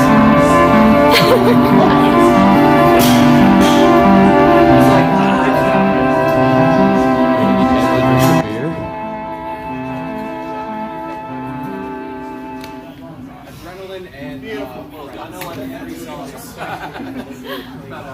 There we go. I can't believe he did that perfectly live. Everyone's a musician. Like every single person that touched that thing knew how to play, and we were like, we didn't know how to deal with it as a production team. We're like, I guess we stay on this for like the next 5 minutes. We also didn't know that we're one of our camera guys. We didn't think it worked until we got it there. One of the camera guys hopped on and played too. All right, so let's go ahead and play this other clip. Yeah. This is the crew call clip. This is. I'm gonna play not the whole thing, but just a few seconds of the inception, and then we'll play the crew call clip. Bad Dream was to me like Gladiator versus like Warrior or something, like fighting in the bedroom. I see. And like I could get up and be like, no, Julius Caesar, he got baited, he got you baited. I could just be walking around and being a weirdo and like having a nightmare. So when you interacting with the dream, it's not no, just like it's just I'm seeing it. So like they'll just be doing like something in the room, and I'm just either very happy about it or like I'm terrified. So we were talking about a safe place to insert Kraken. Right. That's away from the rest of the tech and the decisions and stuff. Yeah. So one thought that we had was around the dream scene, especially because if the idea is for them not to interact with you, it can't just be Ludwig. There has to be someone Oh else. yeah, Right? it would be two. So can we, if you're either the gladiator or the warrior and you're the cowboy, can we just come up with two different scenarios for Something I never thought I'd say. that could happen? I don't know if that makes sense. What color are the morph suits? Black. I'm gonna say, what if we had someone with black morphs with like moving his arms, like, do what I say, Jerma. That's right, go through the door now. You're like, ah, what the fuck, I'm being controlled. That actually is not a bad idea. It'd be a morph suit. But I want like a visual too, like something that's supposed to be there. Like I want Ludwig as a cowboy as part of this. I think that's good because there's no confusion on whether this is just the sexy nurse at night actually going to. Yeah. Babe. Okay. You could even Sexy nurse. He kept saying that. He kept saying sexy nurse. He kept calling us sexy nurse. So here's the clip. That goes on, and to give chat an idea, the idea of the dream sequence was not something that you chose to happen, right? The dream sequence is just something that happened, but then you got to choose whether it was a good dream or a bad dream. And so if we let that clip play on a little bit longer, we talk about like, well, what would a good dream be and what would a bad dream be, because we need both of those to work. Even though we were about 99% sure that you would choose a bad dream, which of course you did. Here again, we're not going to play the rehearsal one, but here's how it played out, and you can hear Bobby calling this as it plays out. You want to reset, Scott? Give me another move. Ready, 13. Kraken is ready. And take 13. Are we having a bunch of people in room 4 for the end of this bit? Push and go to sleep. Let me know when to send Kraken. No, my question is, are the multitude of people that we're having in room 4 for the end of the bit, are they ready? I can get them ready right now. Yeah, Jib is working. Are we going to sleep here? Yep, go to sleep. All right, stand by to sleep. In 3, 2, 1, go to sleep and kill his mic. Okay. Go dream sequence. The Kraken's coming your way, Jib. Ready, 13. You can hear it. Dissolve 13. Get ready for Kraken's mic. Open Kraken's Once Kraken's mic. in the room, we slowly bring in lights. Ready, 12. Get that shot on 11, 11, 11. Ready, 11. Take 11. Can we use the shotgun in Ready, the 12. kitchen? Take 12. Ready, 8. Yeah, okay. Hold getting type of Take dream. 8. Ready, 12. Ready, Jib. Ready, 12. Take 12. Ready, Jib. Take Jib. Jib You're is saying working. NASA audio. Bad dream. Ready, 8. Take 8. Ready, 13 to follow him through the next room. Ready, 13. Take 13. Can I start putting these people in the kitchen? Oh, yeah. Okay. Have them come between rooms 3 and 4 into the kitchen. Are we showing them right now? Don't show the kitchen, no. Okay. Do not show the kitchen.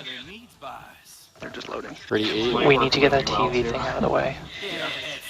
Get what? Ask Ready. Kraken to move the TV stand. Ready, 8. Take 8. Ready, 13. Take 13. Kraken's mic's a little hot. The Jib is working.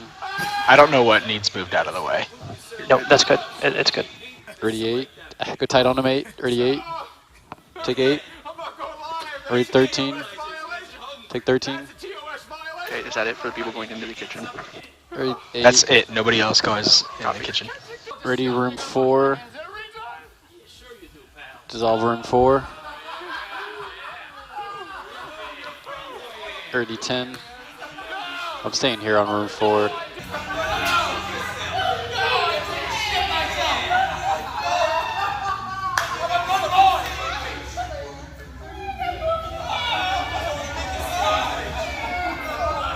do we get out of here? Take 8. They put him back to sleep. We wake up in daytime. Yeah. Ready 10. Take 10. 39. You're supposed to fall asleep here. Take 9. Kill the dream sequence. He's supposed to go back to sleep, right? I thought I was awake. Sleep. Yeah, he should sleep. And put him to sleep. In 3, 2, 1, put him to sleep. Ready 7.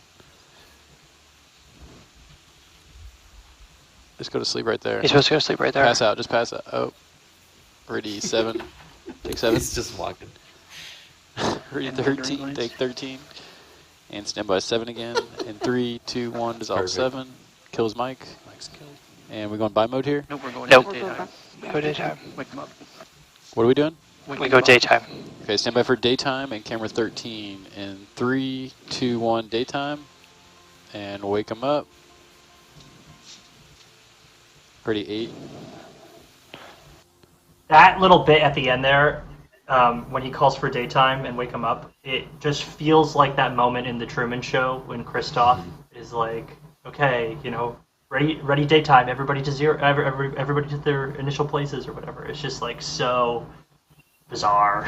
Well, originally, because we were trying to figure out, because Kraken was essentially back, just handling a ton of shit during. Oh, sorry, I bumped the mic. Ton of shit during the whole show, and we were like, how do we get him on camera? Because we wanted him on camera, obviously.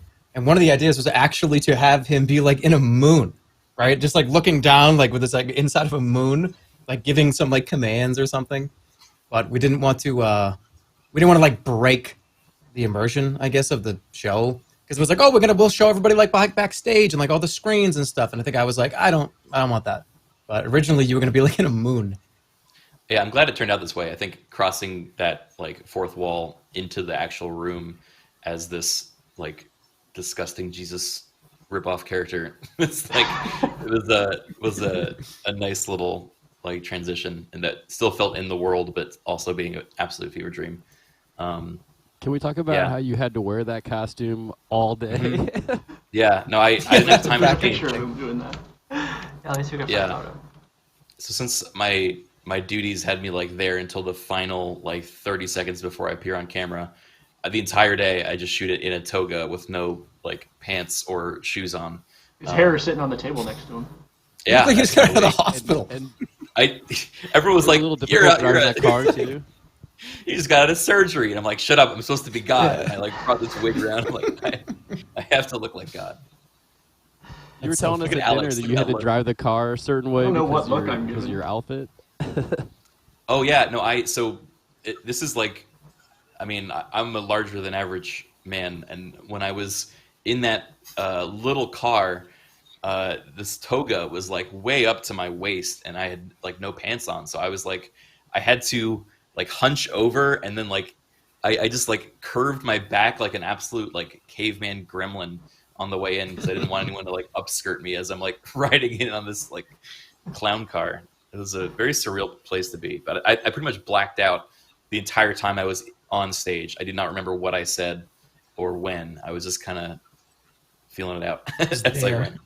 Yeah. By the way, the audio that you hear in that clip is not specific to that clip. That calls like that for every camera, and the stuff that all the movers that have those headsets on, all of us that you've seen like in these photos that have those headsets, we're hearing that the whole time. Bobby was probably very tired by the end of the day, but that's how those are called, because it helps coordinate everybody like that's moving. That's why there's very few times where you actually see a camera person in another shot or the jib arm or something, because Bobby coordinates that with having to get the jib out of the way and everything. But you can talk more about this, but how it goes the whole time. Yeah, I mean, I'm pretty much talking for the entire stream, just kind of directing cameras, helping Mark out on the audio side for what, because he's kind of looking down a lot at his audio console, so any cues I can give anybody on the crew. Oh, and this scene here was probably my personal favorite. Take 8, ready 13. Take 13. What are we doing here? Ready 8. Take 8. Is he Ready falling 13. asleep? How long till the burglars are ready? Take 8. What are we ready doing 13. here? Keep pushing into his face if you can. Take 8. All the way tight 13 if you can. Ready 13. Set 13. Dissolve 13. So, like, as this was going on, I didn't know that Uncle Ted was going to make an appearance, so we kind of end the day here. None of us knew. No, I'm saying No, he just started doing this. Yeah, Uncle Ted sits next to me, the person who played Uncle Ted, and he literally takes his headset off. He's like, I've got an idea, and he just literally runs away from his desk that he's supposed to be at. And I was like, I don't know where he's going or what we're doing. Is burglar ready? Yeah, so right here I told Mark to kill all the mics. We go to night, and then all of a sudden I see this motion on 8, and I'm like, oh god, we gotta go back to this. We gotta go back. Which one Ready is it? to 8. Set 8. Set 8. Dissolve 8. I need the line clear. Josh, is burglar ready? Not quite yet. I need 30 seconds. So fucked up. Okay. Ready 13. So we're not going to go to buy mode. Yep, we're doing burglar. Just let him do this. Ready 8. So the audio in the scene was weird because slow Jerma's down. mic was Ready active. for burglar? Are we not getting audio of this right now? Are they all cleared? Right, yeah, because Bobby told me to clear the mic, so Doing it's some cleared. weird dissolves. 13 to 8. Just hang in there. Milton had his mic on, and the camera setup was maybe 20 feet away from that blue bedroom. And it was a direct feed from a camera into that TV. And the TV audio was on. Perfect. So the audio was coming from Milton's mic and the mic in that camera out of the TV into Jerma's mic. Alright. So it created this like weird echo effect that kind of worked for the scene. It's sort of a happy accident how that worked out.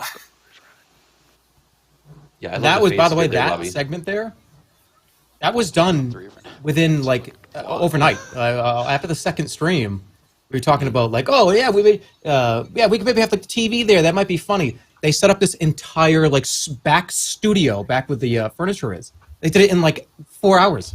It was like, what the fuck? It's here. It's already done this like elaborate thing back here. How did you guys even remotely do that in less than like 3 or 4 hours? That was Bobby. Yeah. That's Bobby. That's all Bobby. Jerma asked and we delivered. Do you have any pictures? Do you have any pictures of like of that?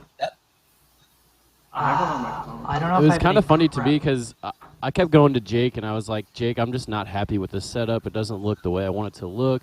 And then Jerma comes in and he's like, this is amazing. And I was like, all right, I guess I'm done here.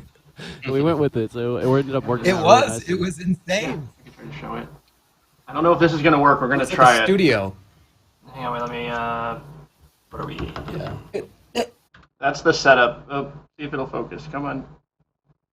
I need to probably get my face out of it. Well, you get the idea. There's like a stage, set up little stage under that deck and a camera, and so it would look. The video was piped from there onto the TV in that one room, so it would look like it was Keep alive. pushing in 13. Nice and slow. Ready 8. Yeah, and one of the things I definitely wanted to 13, put back there was a 13, monitor so they could 38, see themselves and frame themselves appropriately so that they could see what they're going to look like on the TV. And without that, that whole TED scene would have like, they wouldn't have been able to see like where they were and whatnot. Yeah. So it ended up working out really nicely. In this picture, you can see Mark's perspective better too. He was talking about what he can see and not see for the sound effects. This is the picture from his station. Yep. And I was like, my focus was back and forth between that launch pad with all those buttons with the sound effects and the faders as people were coming and going.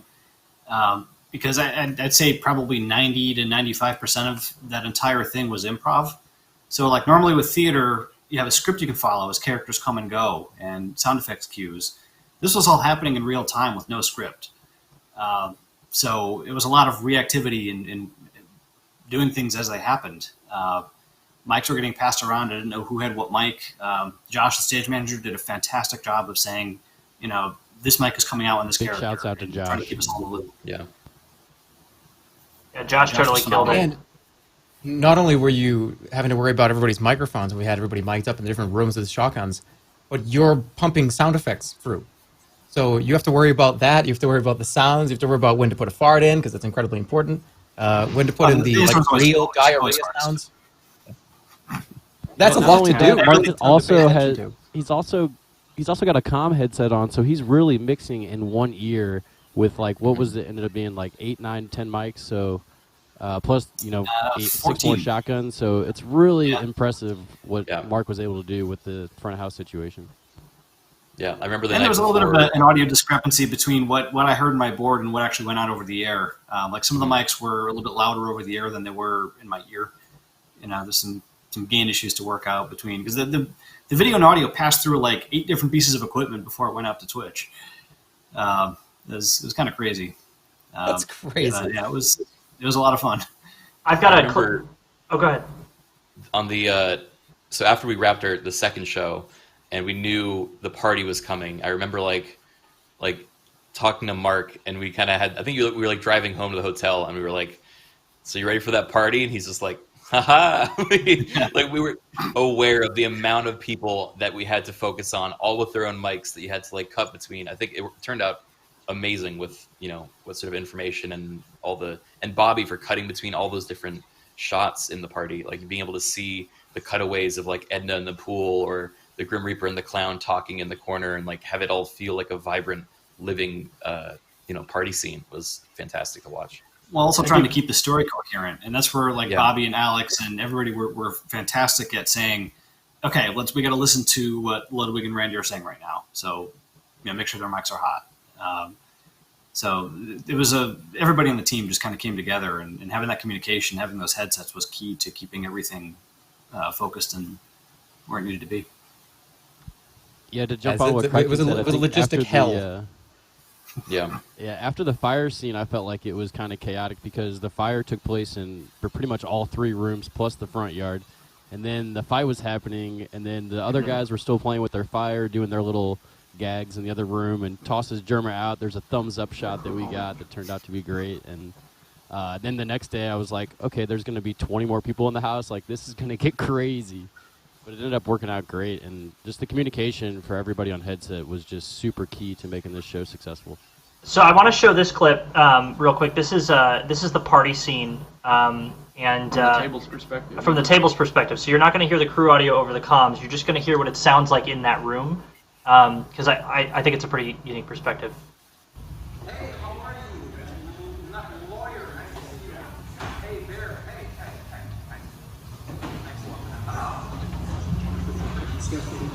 That's wild to look at from this perspective after it's all over. The lights look totally different too. Hey! I guess we just throw the impromptu party that I didn't know I was having. And I got to give a lot of props to the camera guys that we had. They were really selling the main action as this whole party was going on between the jib and the 2 wireless operators. So we really didn't miss any of the little small gags here and there. I'm sure there's a couple we missed, but there's a lot going on at one time in 6 different rooms.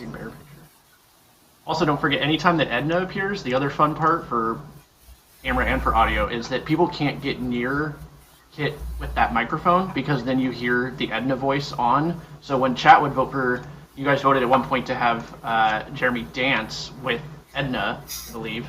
But that's really hard to actually pull off for us because they can't talk when they're dancing easily because you would hear Edna's voice amplified with Jeremy's voice, right? So there's all these little pieces where a simple decision causes 4 other things for us to watch. And I think there was a few times when I actually came through.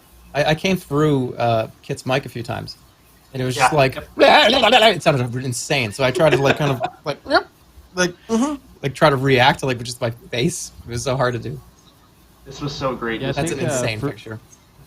I love that. For that piece, the Edna thing, I think typically when Kit's using that mic, it's a streamer mic, a mic that's really, he's the only one in the room also. So like when you put it onto a lapel and put that effect through it, you never know what you're going to get. And so as he moved around, his voice level changes, so you can kind of hear the level of Edna change throughout the scene. But Mark did a really good job of riding that fader and riding those effects. So shouts out to Mark on that. So we're trying to get Ludwig connected right now. He's having a little issue, but we're getting him sorted. So in the meantime, I want to play one more crew audio clip because it seems like chat really likes those. So we'll play another one. Chat says album cover. Oh, speaking of album covers, I have an exciting announcement. I don't even think Jeremy knows this. What is it? We submitted it today, and in about 7 days' time, you should be able to listen to the Buy Mode soundtrack on Spotify. Oh! Yeah. Nice! So, yeah. It's original music. People may not realize that. Dreams. Yeah. Yeah, people probably don't realize I dress myself to that every day. The amount of times we heard that on set and while live is staggering. And then you have to imagine when people are playing it too.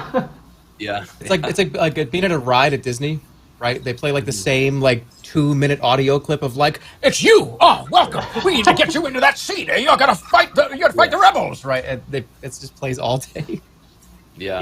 Yep. People are asking about DMCA. Yeah, that piece was commissioned for this stream. All the rest of the music that was used was royalty-free music that is licensed through various regular royalty-free sort of sites, but the main piece that's used during the buy mode, that's used during the character selector, that's used during the loading screen, that piece was made custom for us. And so, and I don't think we have a single muted piece in any of the VODs because it was all like either custom or otherwise. So that's why you get to see the whole thing. In That its entirety. is remarkable. Considering how many sound effects and little audio files were played, that's remarkable. So Jake gave me a week to find those. He was like, "Hey, you have a week. Find a bunch of sound effects and music. We have like 12 hours of stream to kill. Find some music." And I'm like, okay. Good luck. Yeah. Was there one other? Yeah, so we're gonna go ahead and play this scene. I love this scene. The lawyers. This was one of Jeremy's birth child scenes. So yeah, we talked about the scenes that were sort of set up ahead of time. The DIY room obviously was something that we needed all the props in place for it to happen. In terms of how it happened was totally up to chat. How those walls got painted, whether or not he actually discovered the safe was up to you as well. But in the end, that wall comes down, he finds a safe, and inside the safe is the money, and we needed an army of lawyers ready to make that happen, because his concept was, you know, he calls one lawyer to settle it, and then that lawyer calls another lawyer, and that lawyer doesn't know what to do, so he calls another lawyer, et cetera, et cetera. So that's how that wound up. There was an alternate storyline too, I think, where Kit and Jeremy got married, and so we would have called the priest to have them get married in the middle of that scene, but that didn't wind up panning out. So anyway, I'll play back what you saw on stream and along with the crew audio. To add to this too, just this is important for. So when the call the bear, I opened up this door here that you see of to the kitchen, and there's just a guy with a bear head. He wasn't in the whole costume. So I'm just like, how the fuck are we gonna get him in here? It's just like, he just has his head on. So he's like, he was essentially, they weren't prepared for that at all. So I was imagining he might have like come into the house and started like attacking people, but it's just him with the head. He scared the shit out of me. He's literally just sitting in the little cubby here, and I was like, what the fuck? Yeah, I want to speak to that real quick. Fancy bear. It was the farewell fancy bear. So Jeremy didn't know that was going to happen, because originally this was meant to play out and the bear thing wasn't an option. But as we're running all the polls and running the stream on our side, on the extension side, we see chat just blowing up with call bear. Like they're sick of these lawyers. They need like a stabilizing violent force to like, return normalcy. So they just wanted the bear in, because we already showed them that you can call bear for the gorilla. So they know it's an option. They know that they can call bear. And so we're like, we have to call bear. Like, I can give me 5 seconds. Okay. It could even just be the actually, head. I'm gonna back it up. The beginning call of this is do we have the bear ready? And the bear costume change is the hardest costume change of all, because it takes almost 15 minutes to get in the costume. It's ridiculous. And so of course the bear is not ready. So here's the call, and Josh is desperately going, "Fuck you guys!" Right? So here we go. They want us to call the bear. Is there any way we can get? 7. Can we get a bear just to peek in? And then 8. I can give me 5 seconds. Okay. It could even just be the head, right? Right. Yeah, tell him to come. Like you go in between the rooms and peek out the window or something. Already. Yeah, just walk by and be like. The amount of times Bobby says 5 seconds. Yeah, we can do that. All right, get him ready. Let us know. I need 20 seconds. What window do you want him Only in? 20 seconds? Come on, wait, no, we're gonna run the poll now. Ready, 10, take 10. Into the kitchen. Into the Go back kitchen to Jerma. from... Not yet, not 8 yet. on Jerma, 8 on Jerma. I got it. Ready, 9, take 9. This is going to be tight with the bear. All right, take your time. I'll let you know when you're good. Bear coming into the window, 9, be ready. Not yet. Do not bring them yet. So, copy We're not that. going to go in yet. We're just making sure we can fit. Okay, he's gonna call now. The viewers voted for him to call bear. Let him know. Okay, I can't see. Yeah, by the way, there was a huge concern. That bear head is so big, we didn't think it would fit between the walls, like for him to stick his head through the window. So that's what that call was Which about. would have been hilarious if he had gotten stuck. If he had gotten stuck in there, it would have been worth turning the camera and just showing it. Like if he actually got stuck there. You're here, the monitor, so I just bring Jed's mic. Go on the bear. No, do not go on the bear. Do not go on the bear. He's the call first. Ready, 10, take Call 10. the bear. Ready, 10. All right, send bear now. Take 10. Here it comes. 10's up, ready, 8. Ready, 11, take 11. He just paid 7 grand. Ready, 10, take 10. Where's the bear coming to again? He's through the window in 4. Alright, ready 13, take 13. Bear noises. Ready, 8, take 8. I don't think so. I think it's just his head. It's not just head, it's head only. It's his head only, Blair. You can't come inside. 38, take 8. Can we get the bear to poke through one more time? Ready, 10, take 10. Yeah, I just watch. I need 15 seconds. Yep. Someone should stick Poor their hand Josh. down a fist bump. We really wanted the fist Give him bump. a fist bump, camera guy. Give him a fist bump. Yeah, he couldn't Nine, because give him this a was his fist bump. bare Give him a fist hands. bump. Give him the fist bump. Ready, 10, take 10. Yeah, we were just gonna get the camera guy to stick his hand through. Do we put the fist in the window now? Stick the fist. Yeah, do it. No, it's gone.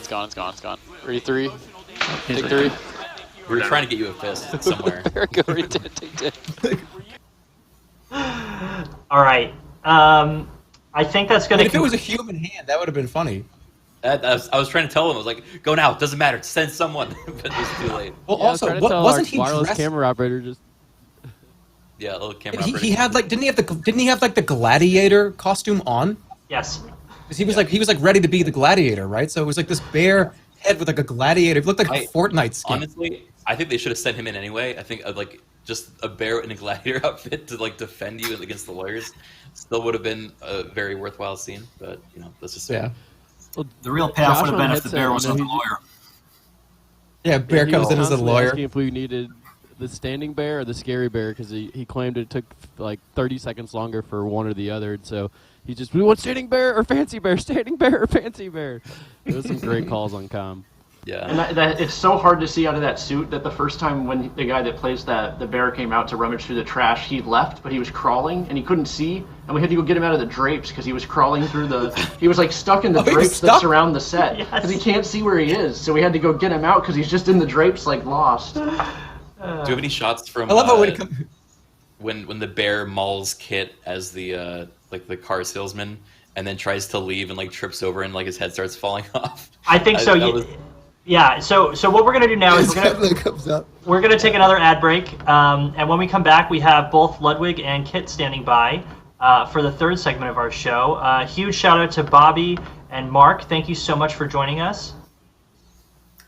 Thank you guys. Thank you, Jerma, for this opportunity. Super unique and super fun. I appreciate it. Awesome. Well, we'll be calling you guys again. So after this break, we'll be back with Kit Boga, Ludwig, and Kryken. So thanks, everybody.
yes. What the fuck is wrong with you guys? It's me, Fred! That's fair. What the fuck was that? Didn't like that. What? We were looking When for did that something. happen? You did a Fred reference? Of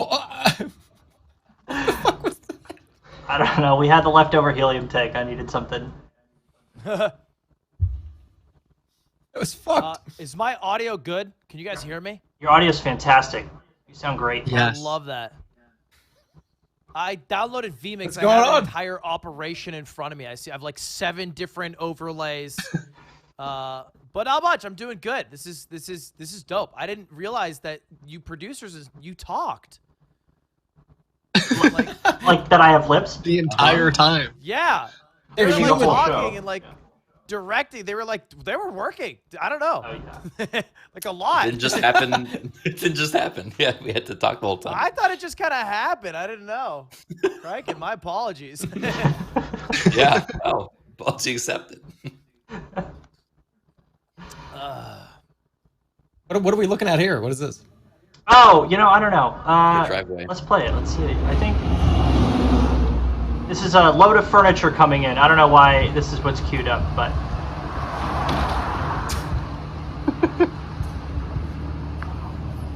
To random furniture. Oh, this is fucking amazing. Isn't that great? Piece. Oh, beauty. There's Ted's couch. There's the This bar. looks like somebody's moving. I mean, we basically did several times. But yeah, there's the bar. They put the bar in. So, why don't we start with, I want to hear from Kit and from Ludwig and from Kraken about what your favorite scenes of the show were and why. So, let's start with you, Kit. Favorite scenes specifically. I loved, although I don't think Jerma did, so I feel bad saying this. I loved your love scene with Death. Partially because, if I remember correctly, you specifically said that you didn't really want it to go very long, and it did go very long. I have that clip. So- Let me see if I can find it. I just Well, like awkward here is- moments. Well, the thing about that scene is they were supposed to cut away. Yeah. Am I echoing? Is that me? Is that me echoing? No, you're good. I hear you once. You might hear yourself in vMix. Why am I hearing myself twice? I hear you Oh, yeah, I faintly do a too. second time. But everybody has headphones on. Ever had a stream open somewhere? Wait, it might be me. Hold on, is it resolved? Hello? Hello? Yes. Yes. It was me! I sometimes I was like, do I have my like stream to throw open? in tech issues. I like to throw in some tech issues so I can solve them, and then I can be a hero. Yeah. So here's the moment, Kit, when we discuss that. On you guys, do you want to be under the sheets or already up and adjusting your clothes? Nice. How dramatic is this? Well, I was imagining being already up and in the room, not under the covers. Wow, that was exciting. Like, wow, I've never experienced that before. I feel like I almost died like 6 times. That was weird. Death was tired of you shitting on him. Smoking after, What if they put a blur on the them kind of fooling around? That makes it too real. Yeah, that might be too much. Okay, that's too much. Yeah, I think the idea was to shoot away from it and then just play the music, which I think is fine. And Amelia showing up is a great reason to cut away. Right. Yeah. So we cut away to what are you doing? What is this? What's going on here? First you stand me up, then you get a new house, and now Death. I'd be like, wouldn't you? Like, what? You got a chance here? I'd be with this guy. Death. You would take it. And then I'll run away. I'll remember the cat ears for you. I'll just walk out and be like, don't call me, I'll call you. That's a good one. Let's go.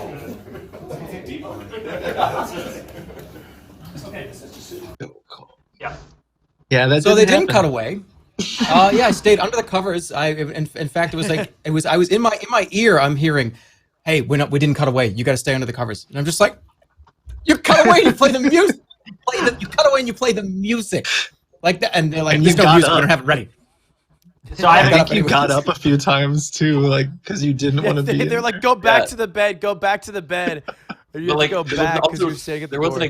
There wasn't a good moment to cut away because you guys were just laying on top of like you're standing like laying like this, looking at the ceiling without interacting at all. There was no covers involved. It's just the most awkward, like sitting, like lying side by side, and then we're like, when are we supposed to cut away?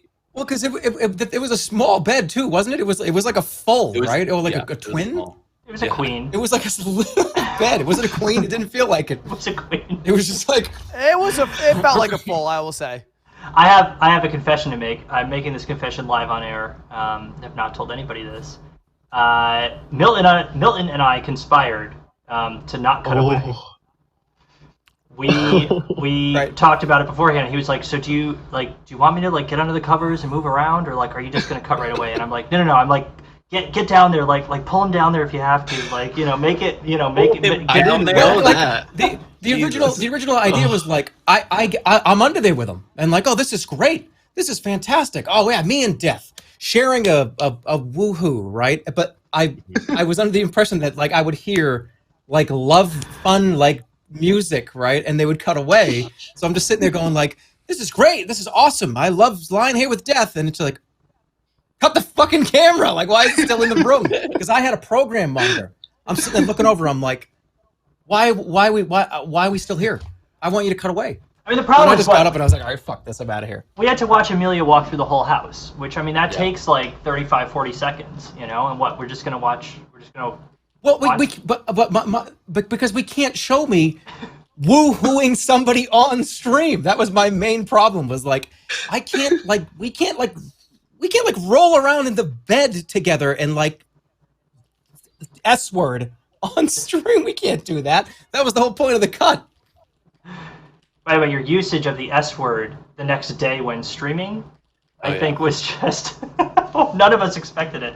That was up there in my favorite moments, like because all the production team was listening and we're all cutting normally, and then you started doing that bit, and I forget who it was. One of us was like, "Did he just say sex?" And we're like, "Oh." And then we're like, "All right, lean into it, play into it." So we like did like alerts, like you did what with Death, and your face went like beet red instantly as you like realized what you did and tried to backtrack. I'm surprised constantly, Jerma, that I've been on Twitch a much shorter amount of time, but I have lost all sense of pride and shame and love for self-respect. And I had learned that you still have many of those important qualities that humans have. They hadn't been stripped away yet. Well, I was just for terms of service. I didn't want to like fuck Death on camera. You know what I mean? Like, oh yeah, let's this is great. We're gonna have sex on camera. That's why I was afraid of. All right, Ludwig, full story. Why don't you tell us about your favorite moment on stream? On stream or specifically? No, just of the show, I guess. Okay, because I think the best moments were like sitting in the room and then just vamping on funny things that could happen, half of which never came to fruition. But it felt like being in class with none of the work, where you can just say shit out loud and then everyone will laugh, and it was great. Everyone kept flinging jokes. There's so much laughter. But the one, I'm a sucker for Amelia. I'm an Amelia's a fan favorite. Yeah, I'm a sucker for Amelia as well. Because all of it was, none of it was intended. In my mind, like when we first talked about the maid character on rehearsal day, I was like, oh, like maybe you'll come in and clean, and like I'll go to work, like I might not even be there, and then it devolved quickly, rapidly, and they became their own special character. Yeah, in fact, let's see, I've got. I'll take this photo here. one of the things that I loved most about the Amelia character was that we went into that day 2, your first day on screen, and it was just like totally supposed to be a throwaway character that maybe would show up a couple of times. And because of chat's decisions and what they were saying in chat, it totally devolved into this kind of like romantic sort of thing. And soap opera. Well, Jeremy invited her on a date, and then that became a whole thing, because then when the date was a stand-up, then that had to become a storyline for the next day. And the date was a stand-up because of chat's decision, right? It was like they chose to make him do something that made him late for the date, and it didn't work. And so when we all got in the room at the end of the day, because we were going live again in like whatever 16 hours, we were like, what's going to happen with this storyline? This idea of like, no, like Amelia is now part of this soap opera, and also Amelia is Ludwig, and the only difference between them two is the choker, right? that choker. Yeah. Yeah, I think it's funny that at one point you walk into the bathroom, and I call you Ludwig because I just hear your voice. So I'm just like, oh, Ludwig, and you're just like, no, that's not who this is. What I actually did, I went, yeah, I mean, no, this is Amelia, because I had forgotten too that I was Amelia in that moment. I was like, oh yeah, I'm Ludwig, and I failed to be. Yeah, that's me. Yeah, it is funny how little responsibility chat would also take, because they are the reason that you bailed on the date, but they were furious that they had caused that to happen. They turn on each other, not so themselves. fast. Yeah, it's like as soon as. If anyone decided on something that someone personally had not picked, they just yell like rigged and like attack the other sub-faction of chat that wanted the other thing, and it was pretty like surreal to like set up those dominoes and then like let them go and just see how immediate it was, like dogs like fighting over a bone. Like everyone would just go at each other for each decision. Any wrong move. When I took off the choker, they went from loving Amelia to hating Ludwig. It was that. If I never revealed that, it would have been fan favorite. I left the villain. I left the heel. Yeah. Yeah, that's when we developed this thing. Let me see if I can run it. It's right, the Ludwig Dollhouse, and this concept behind like how does the stream end? How do we get out of this thing? Was not predetermined prior to the night before the last show, right? It was like shout out to the graphics department. Yeah, shout out to graphics for coming up with that stuff real quick, and actually for you, Ludwig, too, for doing the recording of your little head thing, right? Like that was so clutch. But the way that it all came together in that like the save file and like Ludwig's takeover of the stream and then resetting the save file. I actually have a clip. That was funny. Yeah, I have a clip of that coming together. Let me see. Yeah, I thought about this last night, and it's just like I was lying there. It like might not, if it was even, it's probably too late at this point. But if they could even cycle to like somebody else, like if it was like they could cycle to Ludwig, and like he had his own needs bar, right? Like that might be kind of fun to like have us be given 2 different directions. But it would probably at this point that's probably way too difficult. It's like 14 hours there. Is there a difference? Yeah, like 14 hours there. We'd have to reset the needs bar for a new person, but then we could like if you had an animated face thing on the bottom left, then it's no different. Yeah. We totally could do And that. like I could be like pissed. They're not controlling you. What? No. But you control. No. You control me. You can just vote for who they want to control. I could come to like one of your IFBs and be like, give me that fucking microphone. This is my show. We're roommates now. No, we're not roommates. You like the tire close the door. Well, the good thing about that is you can pretty much do whatever you want then. Yeah. You don't have to listen to chat. You have like a graphic pop up that now shows like the house and it says like Jerma plus Ludwig. Oh, this isn't plus him. Well, we have the needs bar in the corner. We have like the little face of Jeremy there that's there. We took it down partway through and put the logo up just because it was a lot to have in there. But I think if you clearly then showed, if we just recorded like your heads so that we had and then I can make the same sort of overlay we did for that. Yeah. Exactly. I would say like after they take control of him, it should probably be another maybe 10 to 20 minutes of like total time for them to do a few actions to buy 1 or 2 things maybe. So he does so they get actions as him still during the party. Oh, it'd be funny to spend all your money, and that's where we. And you make a big point where you like, hey, buy the most expensive shit, and like, and it's people are just like, okay, let's go get the most expensive stuff for the party things. I find like your cash reserves, so we buy something else right after. Yeah, he's like, it's not my money. Put it up again. Yeah. Yep, that was the inception of the idea right there. Yeah, it came together way more naturally than I would have expected too. Mm-hmm. Yeah, and it was all done 14 like hours the day before the show. Yeah, yeah. Because I remember going into like the shooting of this, and we like didn't know how it was going to end on the final day. It was just kind of a, you know, because the day 2 had the fire, and that's like such a great moment. But day 3, it's like, you know, it kind of came down to whatever chat decided, whatever they, you know, like they glomped onto, and we're like, we want to see this plot line play through, and it just happened to be Amelia, I think, which felt really natural. I'm looking for a clip I have of Kit backstage before the reset of the game, where Dude, I love Kit. I have to say, I love Kit. Kit is like the sweetest human, and then in any interaction will always be so considerate to a fault on how you might have interpreted it in some negative fashion. And I would always remember he'd like, you know, you'd like come back or something. You'd be like, was that like good? Was that okay with the police officer? Like, that was good, right? And I'd be like, yeah, man, I was fired. We were dope together. It's always good. Yeah. You're the sweetest life force I could have imagined. That's very kind and of you funny to say. boot. And funny to boot. Yeah. Yeah, you're not allowed to be funny and nice, by the way. Okay? I already picked one, or very clearly. one. And I'm kind of struggling at that one. You're not allowed to be both, all right? And better at both. That's not allowed, okay? That should be banned. Oh, jeez.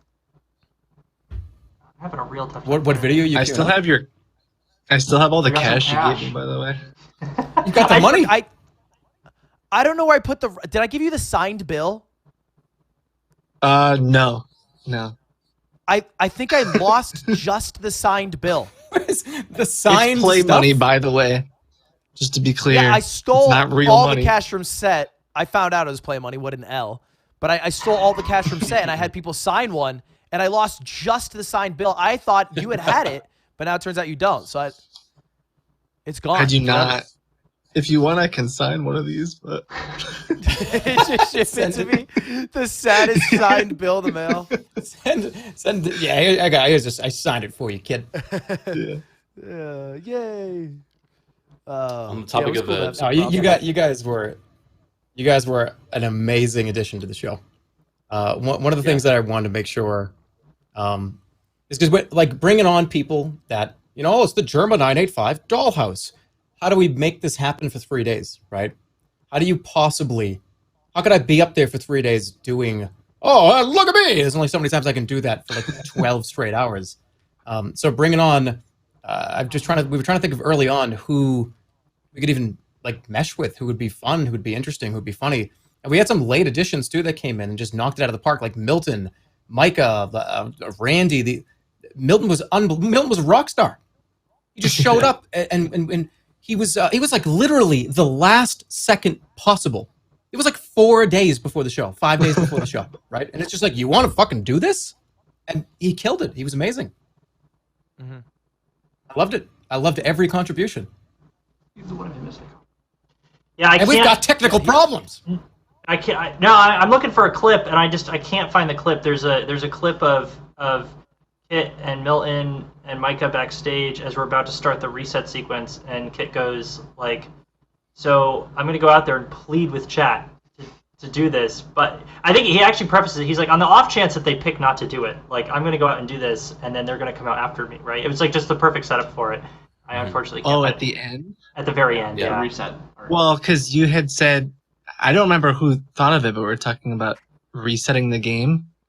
And I think we all assumed that chat was going to reset the game. And I remember thinking, what if they don't? Like, they might not do that. And they did not do that for a very long time. No, it was like 5 or 6 polls, I think. Yeah. But I'm so glad that happened, because you could have that opportunity of more and more people coming and begging, and like it felt like this climax of building. And it was like, I don't know if you guys saw the percentages, but it was a matter of 1% to 3% difference every time. Like it was down to the wire. Chat was just ravenously like battling each other to try to push it one way or another, and it felt like a real climax. It was really cool. And just to be clear, Craig, and you could talk about this a little bit too. We had no way to rig the pole. It's not like, because at some point during that sequence, I was like, can we just like push it over the edge? And Craig, it's like we physically don't have a mechanism to change. Like the data comes in and it goes into it, and that's it. So yeah, the only bug that people saw that I'm aware of was the sorting issue in like the first day, where like it would show a winner even though another thing had a bigger percentage, and that was purely like our UI pushing the wrong winner out of a sorting issue. But all the numbers were calculated, and you could see that like the majority votes went to the right thing. So none of that was padded in any way. It was all literally what chat picked, and we just had to like preempt kind of what we expected chat to go for. But even then, we had contingency plans for like literally everything, which I think is the awesome part about the show. Is like and so just to segue, I guess, into like my favorite thing of the show was the whole Uncle Ted segment, where, you know, chat voted for him to check the mail. That led to him getting a letter, and we're like, we need him to get more money, so I guess we'll do an inheritance. And so I pushed the notification of his uncle died, which then went to, he made up the name Uncle Ted when talking to his mom, which then went to chat like lamenting the death of Uncle Ted and how he was like weirdly happy about it, which then went into like day 2. We're like, well, we need him to get more furniture, but he has $20 in the bank. And I was like, what if we made, you know, a set of furniture that was free because it was Uncle Ted's inheritance set? And so chat, of course, goes and buys that because it's free. And so we were like kind of setting all these pieces. And then, you know, once they get that set, that enables our character, Blair, to play Uncle Ted and come on set. And then we even had the decision of whether or not to kill him. And like, we thought chat was going to kill him because, you know, you guys are psychopaths. But, you know, there was an option of this where you don't kill Uncle Ted, and he's a character for the rest of the show. Like that, we were prepared for that. And he could have been around for the party. He could have been around, like, he could have been like a consistent guy, but they're like, oh, he's a ghost, call the Grim Reaper. That whole bit was my favorite. Yeah, because if you had called like the priest would have probably showed up and been like, this person's alive. Like maybe like do an exorcism on them, but this person's alive. I don't need to.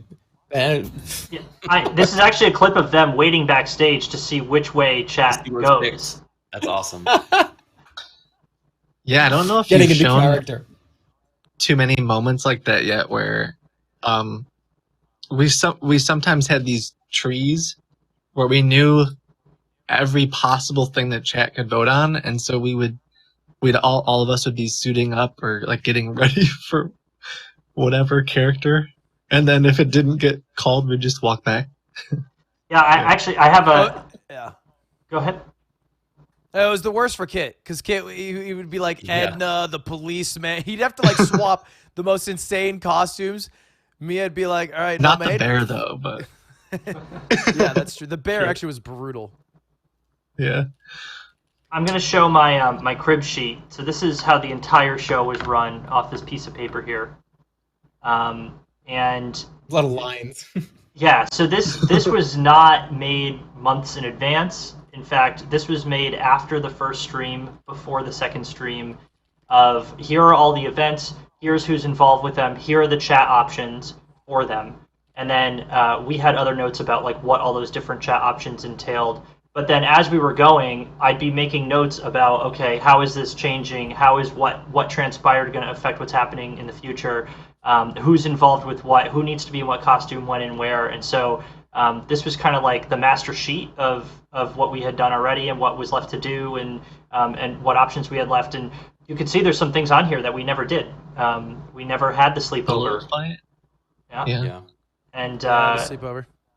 Yeah, the sleepover, and the other one was the You check. missed out. The check. Oh, I Publishers forgot Clearinghouse about check. that. Yeah. Oh yeah, the giant like deck. I what is it forgot called? about Publishers Clearinghouse. Yeah, it was called like Publishers Clearinghouse, I think we yeah. called it editors. Sweepstakes. Editor Oh, sweepstakes. you guys made it. You Yeah. made the whole check and everything too. I'm looking for the check photo really of it. existed. It was a beautiful check. Oh, yeah, there it is. Yeah, and Look at even that. when people showed up, like, because anytime that somebody knocked on the door, it was up to essentially you guys to send people, like you chat, right? But once they were in the house, it was pretty much fair game to make up a random storyline with improv and just see where it went from there. Yeah. And doing the weird stuff with needing you guys adding like a variable with like, oh, you're gonna call the bear now. Oh, go to the bathroom or go in the shower. It just kind of created a bunch more dynamic, and it gave for different storylines to just be made up on the fly, even stuff that wasn't even written down. So it was really cool. I liked how inspired by Scooby-Doo you were, Ludwig.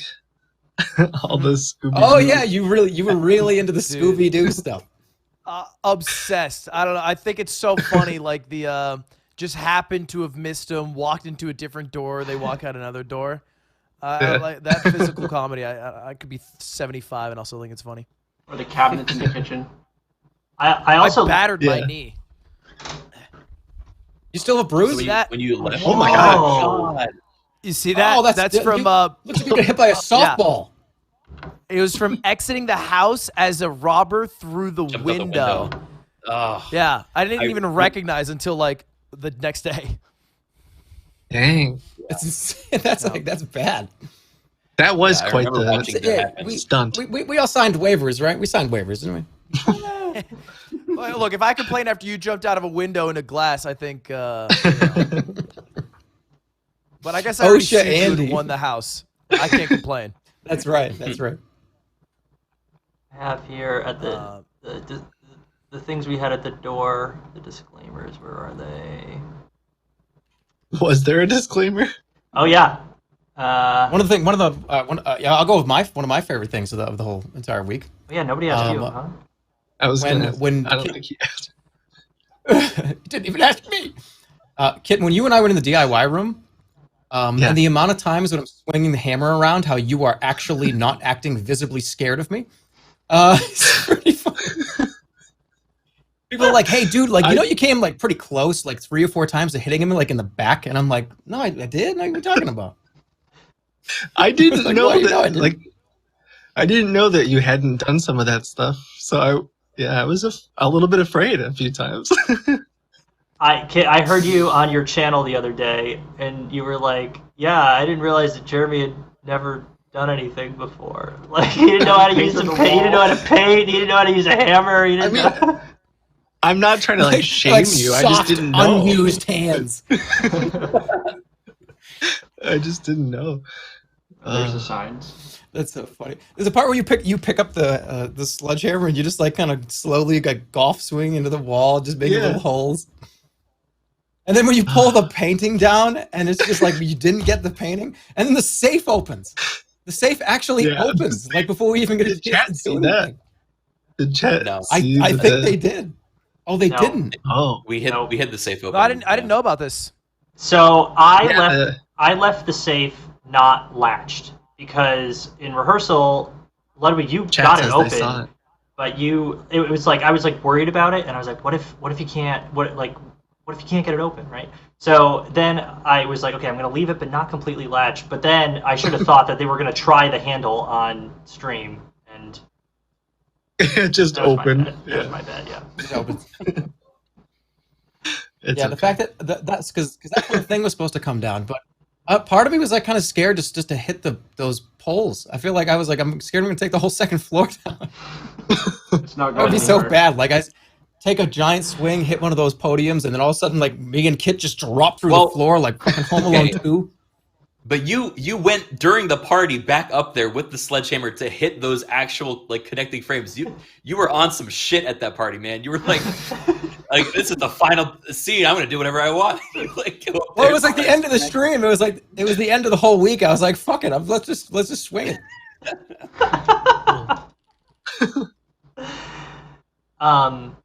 We talked a few minutes ago about how things sort of came to happen as the show went on, and we had a finite number of costumes and a finite number of props, but exactly what was going to happen with them wasn't predefined. And so I have a cool little clip here of Kit coming with Milton, who's the prisoner, out onto stage.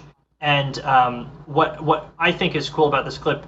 Nothing particularly exciting happens in it, but it kind of gives you the perspective of they leave the green room to come to the stage. What is that process like? So we're going to play that now. already in handcuffs.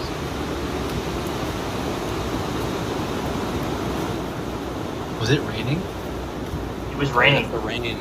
Oh god, so loud. Dude, we could barely hear each other talking. Yeah.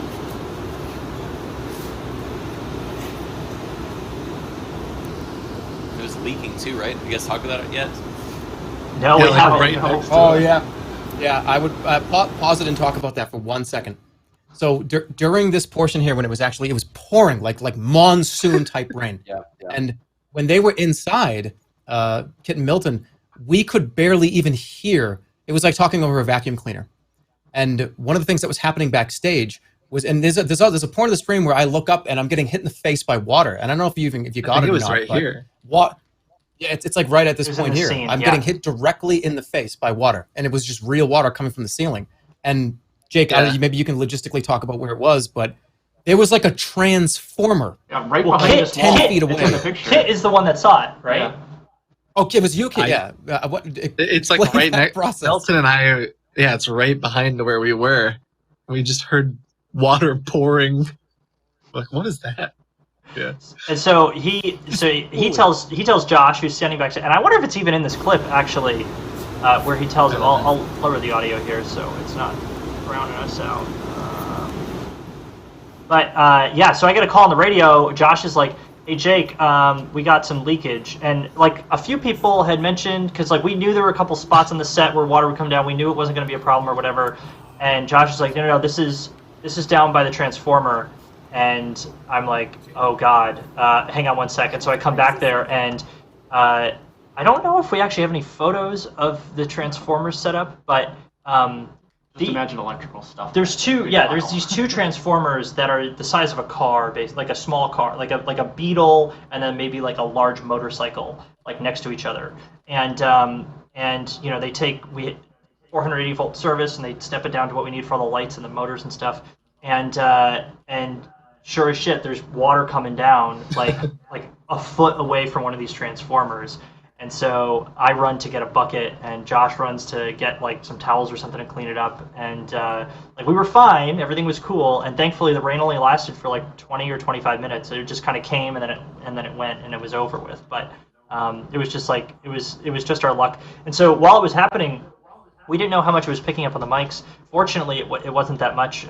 Mark did a good job with some noise suppression and stuff. But if you notice closely in those scenes, we set the TV monitors inside the rooms and the outside graphic to be raining, so it looked like it's raining. So if you did hear any rain noise, you would at least think, oh, they're adding rain noise to. And then the person that talks to Jeremy in his ear also made sure to have him say multiple times about how it's raining and look out the window and stuff. So we try to cover that stuff. So. And we did have the power outage thing too. So that was like, oh, rain and storms can happen. So when you told me it was raining and you held your hand out, I think it's around this scene. I just ignored it and pretended you were crazy. But yeah, it was real rain. Yeah. Oh yeah, there's a part where I'm just like going like this in front of you, and it's hitting my hand. I think it's like right around here where this scene, but yeah.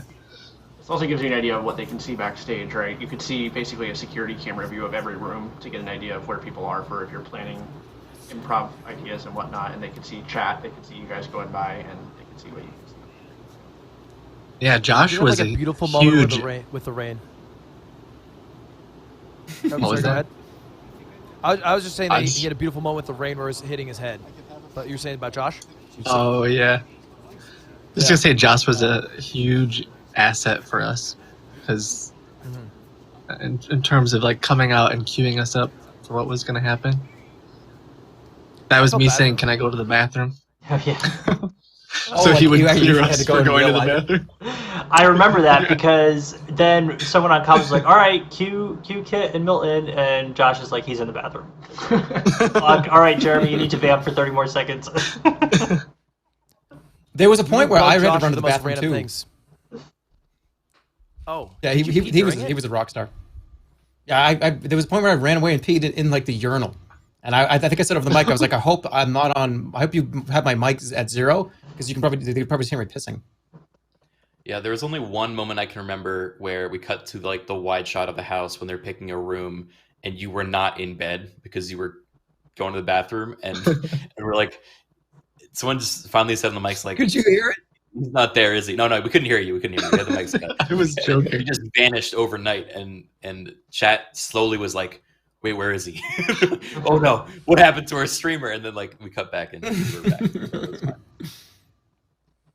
fine. This is a moment I have of when God enters the scene, and this is actual behind-the-scenes footage as it happens, as it plays out.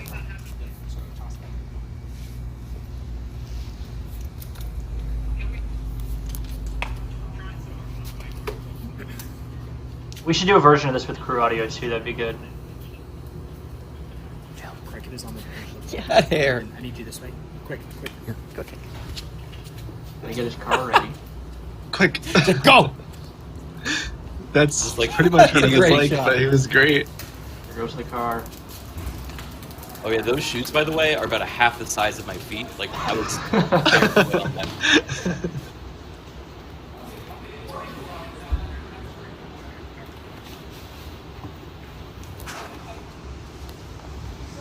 But it's a real thing, you know. There's like multiple moments that hit me while we were running this thing. It's like, And this thing goes so how the hell slow. did we get here? Like, was this yeah. was this low on battery? Because this thing goes so slow. There was a faster option, but I was terrified of just ramming into the side of the set.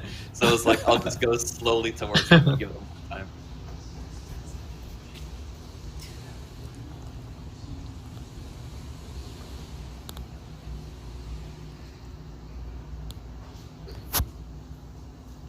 This scene has to be sacrilegious.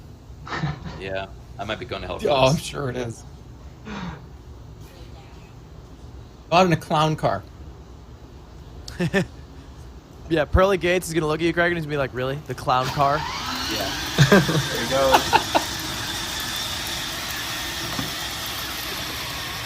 It's so slow. Yeah, it's It's really so slow. Well, I thought they were going Well, to when I'm would lap you. It really is slow. Oh my gosh. I thought it was running out of batteries. I was like, oh shit, I hope it doesn't like run out of batteries. At It has to go like bathroom. 80 That would be feet. bad. That's like the size of most kids' yards. Well, I almost ate shit there, by the way. I almost tripped on the door.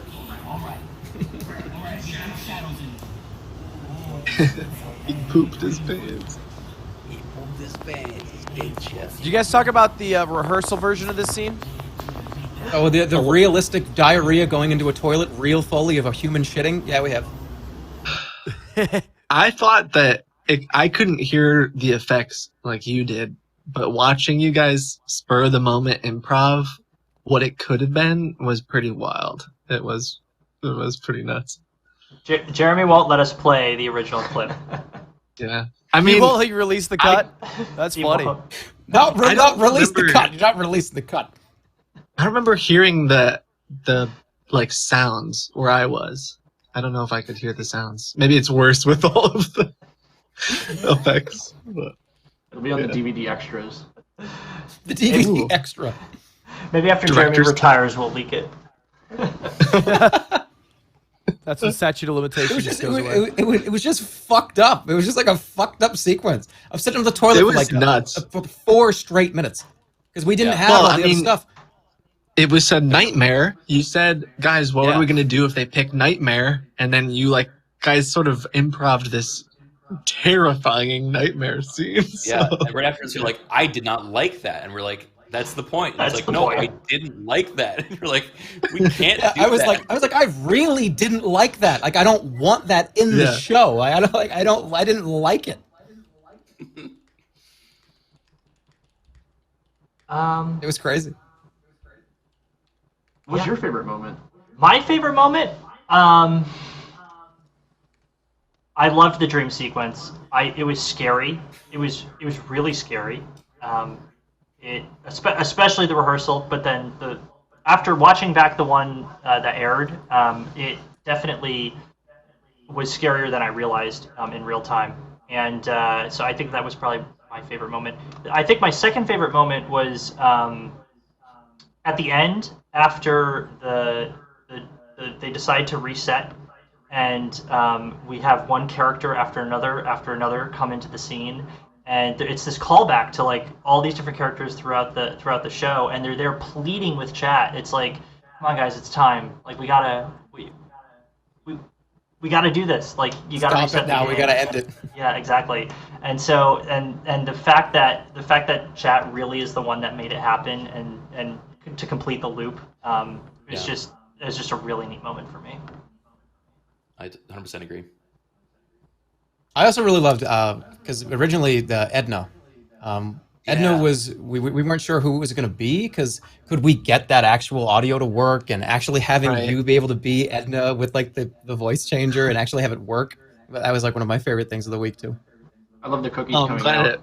The packaged cookies. I'm glad it worked because when I do her voice normally, I hear it in my like headphones, and I didn't there, and so I didn't know if it was sounding correctly the whole time, and I was afraid like, what if this sounds terrible? But yeah. Yeah, Kit. One of the things that Lauren and I were talking about behind the scenes, and when we were like planning all the different who should show up and when, was like your Edna character is so different from like every other like character we had on the show. You know, just like energy and like the comedy and like just the way the dynamic between like Jerma and you in those scenes was so different. It felt like an awesome breath of fresh air. Like I really enjoyed. It was so funny. Yeah. Oh, that's great. It was perfect. That's awesome. I love when you went to the bathroom. I was like waiting for that. Yeah, I was hoping. I don't know if what happened with the audio, but I was hoping that you guys would do some goofy effects with the audio there. Oh yeah, they got their chance. I think everybody got their sound effect in the bathroom there. Okay, they got their good. chance. Everyone got at least one fart in. Yeah. Yeah, everybody got at least one bathroom gag. So everyone got to fart or poop in the toilet, which is kind of gross, but whatever. That's how it goes. I don't know if anyone talked about it yet, but I don't think I'm the only one. But there was something. Sorry if this sounds cliche or whatever, but there were a lot of moments where Jerma walked around like a giddy little schoolgirl, like really excited about particularly jumping through the window. But it was pretty cool to see, I don't know, just the way you were watching it all come together and just living it out. It was pretty wild. So, I had this clip of Jeremy seeing the house for the first time inside the trailer. Oh yeah, where like we with had the graphic. Oh, the cut up from the cutaway with the graphic overlay. Yeah. He's just like walking It around looks in like there. It looks like fucking Seinfeld. You disappear between the rooms. I'm just imagining like, oh, Jerry. It's like Kramer's intern. Yeah, like that's ridiculous. That's insane. Pretty sweet. Well, I want to like do the stream now. You know what I mean? I just want to like start it. God, this is awesome. I really did. Yeah, you were so excited. Yeah. There's just so many props back there, and so it just like. Well, it's just awesome to see something like this come together. Like it just, never in my wildest dreams did I think that, I was making TF2 YouTube videos like 10 years ago, and it's like we were able to put this together and do this now. It's just, I never would have thought this was ever possible. So being able to actually like go and play with the giant toy that was made, with the 30, 40 plus people that had an involvement in it, it was surreal. It was a surreal experience, and I will never forget it until the day I die. Yeah, I think it carried over for us too. Like you had definitely an infectious energy and just like Kit said, excitement. Like seeing you just kind of dive into every scene and just live it made it a lot easier for all of us to like wrap around how your dynamic was, and I think it definitely showed. Especially like the second and third day, I think like as first day being the test, I think by second and third day we really hit our stride, and it really turned out great. Yeah, You're also just super positive. You're so. I asked you maybe 17 times after it ended what you thought about the ending, because I felt a lot of pressure because it involved a lot of me and Amelia. So I was like, man, I hope he liked that, because you had planned day 2 ending so precisely. Day 3 ending was like, I don't know what's gonna happen. We're gonna figure it out. And so I asked him, like, I think like 17 times, like, what do you think? Like, how was it? You're like, oh, it was great. Oh, it was perfect. Oh, it couldn't have been better. And I was like, oh, great. And I kept asking because I just felt so self-conscious at all times. Yeah. Oh, you guys were unbelievable. You guys were hilarious. You were funny. You could just implant yourself anywhere. And that's why you were on the show to begin with. That was part of it, right? I've watched your streams, all of you guys here, and you can do it. I couldn't have asked for like a better like cast and crew, and it was unbelievable. I don't want to get emotional. I promised I wouldn't get emotional on the behind the scenes stream. I promised I wouldn't. But this is the kind of shit that I want to do more of. I want to see more of this stuff, and I think that over the coming years, let's keep doing them. I think that there's a lot of potential to keep kind of trying to just do fun stuff and just try, right? Because look, this could have been a fucking disaster. This could have been the shittiest stream on Twitch. Yeah, it could have happened, right? Like that's what I was thinking when I was hyperventilating in my car an hour before we started the stream on Wednesday. Like this could have been just an absolute fucking train wreck, but you try to do something that you think is fun. That's it. Yeah. Huge thanks to everybody who participated, to Kit, to Ludwig, to Kriken, to Milton, to Micah, to Randy, obviously to Ray for bearing that costume. I feel so bad for him. Bearing the costume. There were so many just superheroes of the week that it'd be impossible to kind of. It was everybody. Everybody had this thing that they were doing. This is like the thing that's really to know, and why at the end of the stream it was like get everybody on here, because if you were on set as I'm the audio guy, like you did like 3 or 4 other things that were not just I'm the audio guy. If you were I was putting the tress up. Did I say that right? Tress? Yeah. Like some of these people were actors, some of these people were like the shadow people. People had like 3 or 4 different roles that weren't just the thing that they came to show up. Vinny, the editor, he was supposed to just come and take video for the behind the scenes shit, and he did like 7 people's jobs. It was ridiculous. So it's impossible without all the people that got to do, hopefully had a lot of fun and got to do multiple things that they thought were interesting. I think this is probably a good place to end it, unless, Jeremy, did you want to take 1 or 2 questions from chat for our guests? I think we should take a couple if we can. Yeah, that'd be great. So if you got questions, especially with Kit and Ludwig here. Yeah, you should at Kit, add Ludwig, add Kriken, at Jeremy if you have a specific question for one of them. And how hot was it on set? How hot was it on set? It was a perfect temperature. It was fine, unless you wore like the bear costume. Ludwig says it's. He doesn't think so. Yeah. It got a bit toasty, like because I got to like get off. I got to like relax in the green room. But when I had to take over for a bit and like lie down there, especially when you're doing something physical and you start sweating, I don't know. You were a trooper. That was hot. Oh, yeah, physically That's on true. Like in the Dollhouse was hot. Yeah. Yeah. But like being able to like get out of that room, and I did a few times too. A lot of the times when it went to the kind of the transition sequence where it was buying something and here's like an ad, I got up and I was able to get out of there and just kind of get some water, walk around. So no, I wasn't just like stuck in there permanently, but yep, it was pretty warm in there. It was an air-conditioned facility, which makes a big difference too. Like even though it was hot in the set, it was that much cooler than it would have been because we were fortunate that the facility was somewhat air-conditioned. We then put hundreds and hundreds of pounds of curtains in front of the air conditioner, but it was still air-conditioned. I've got a question here for Kit and Jeremy. Talk about the pink paint. Pank? He was using an accent, right? And I mean, I think I was doing something like that. Yeah. I guess I must have said the word pank.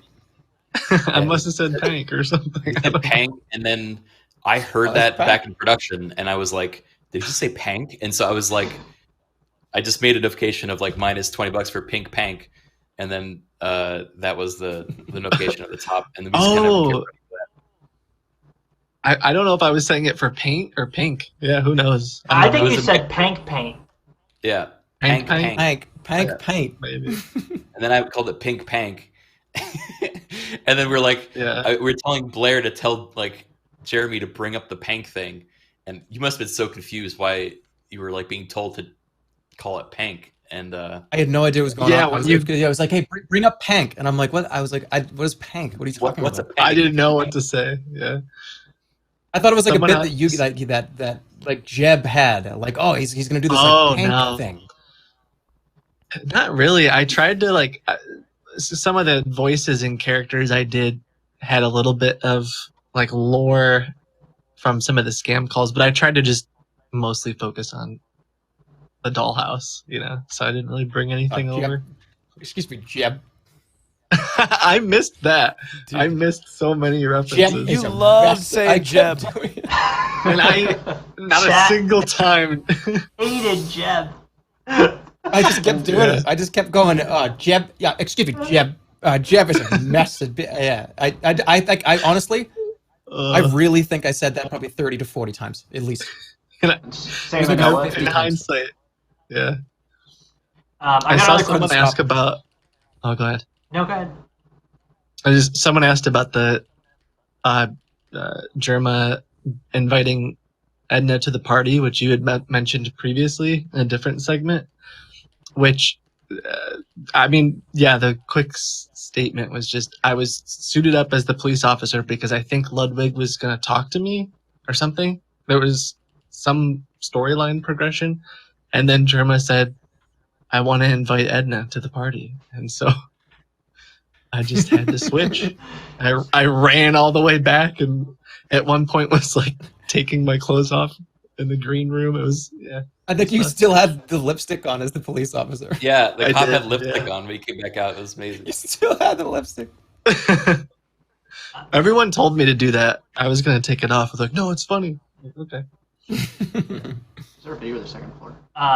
Ludwig and Kraken, someone in chat wants to know about the good dream. What would have happened with the good dream?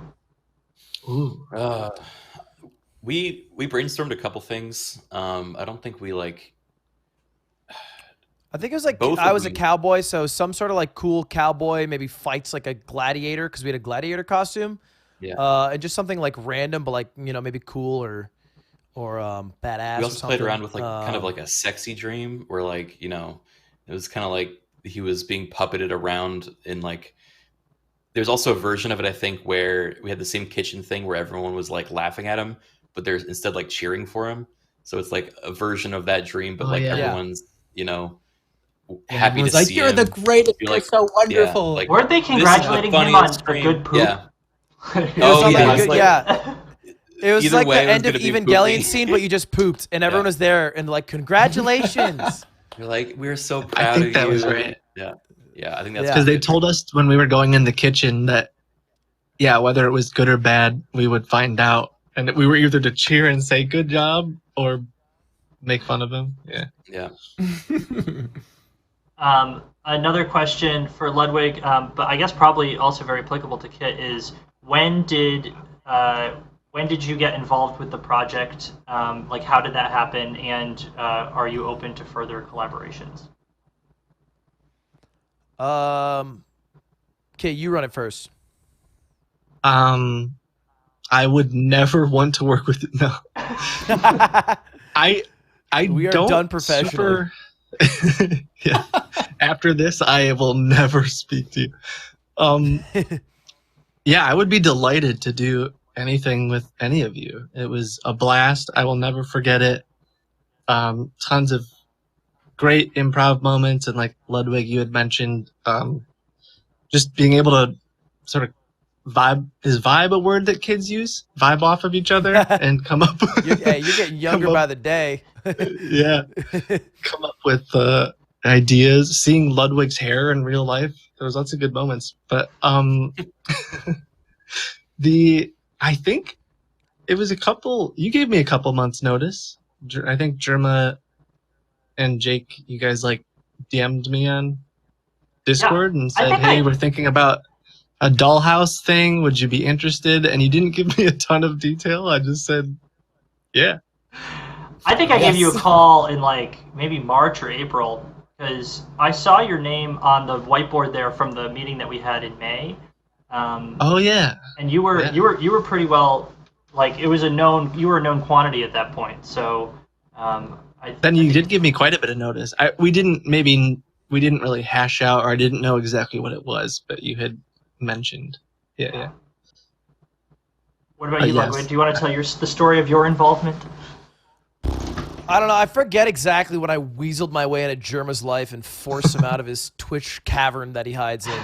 But I think it was sometime, because like the battleship thing we did, and then the tournament. I think it was right around then that you asked.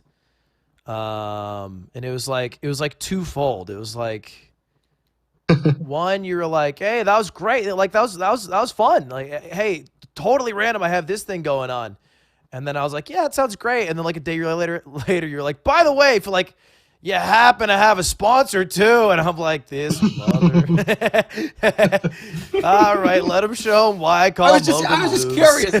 I was just curious. Yeah. And we were so and broke I was like, yeah, I was instantly down because, and I think you were surprised. Were you surprised? Well, because I think it's because it was such short notice, because it was like 2 or 3 weeks out from the show, and I'm like, he's probably got a lot of shit going on. You probably look. I understand you have to treat this travel involved. If you don't, I understand. And you're just like, no, I'm game. I'm like, you're game. All right, Yeah. that's perfect. Cool. Yeah, come on. When down. you mentioned Ludwig, I at first assumed it was like a different Ludwig that I didn't know of. No, just.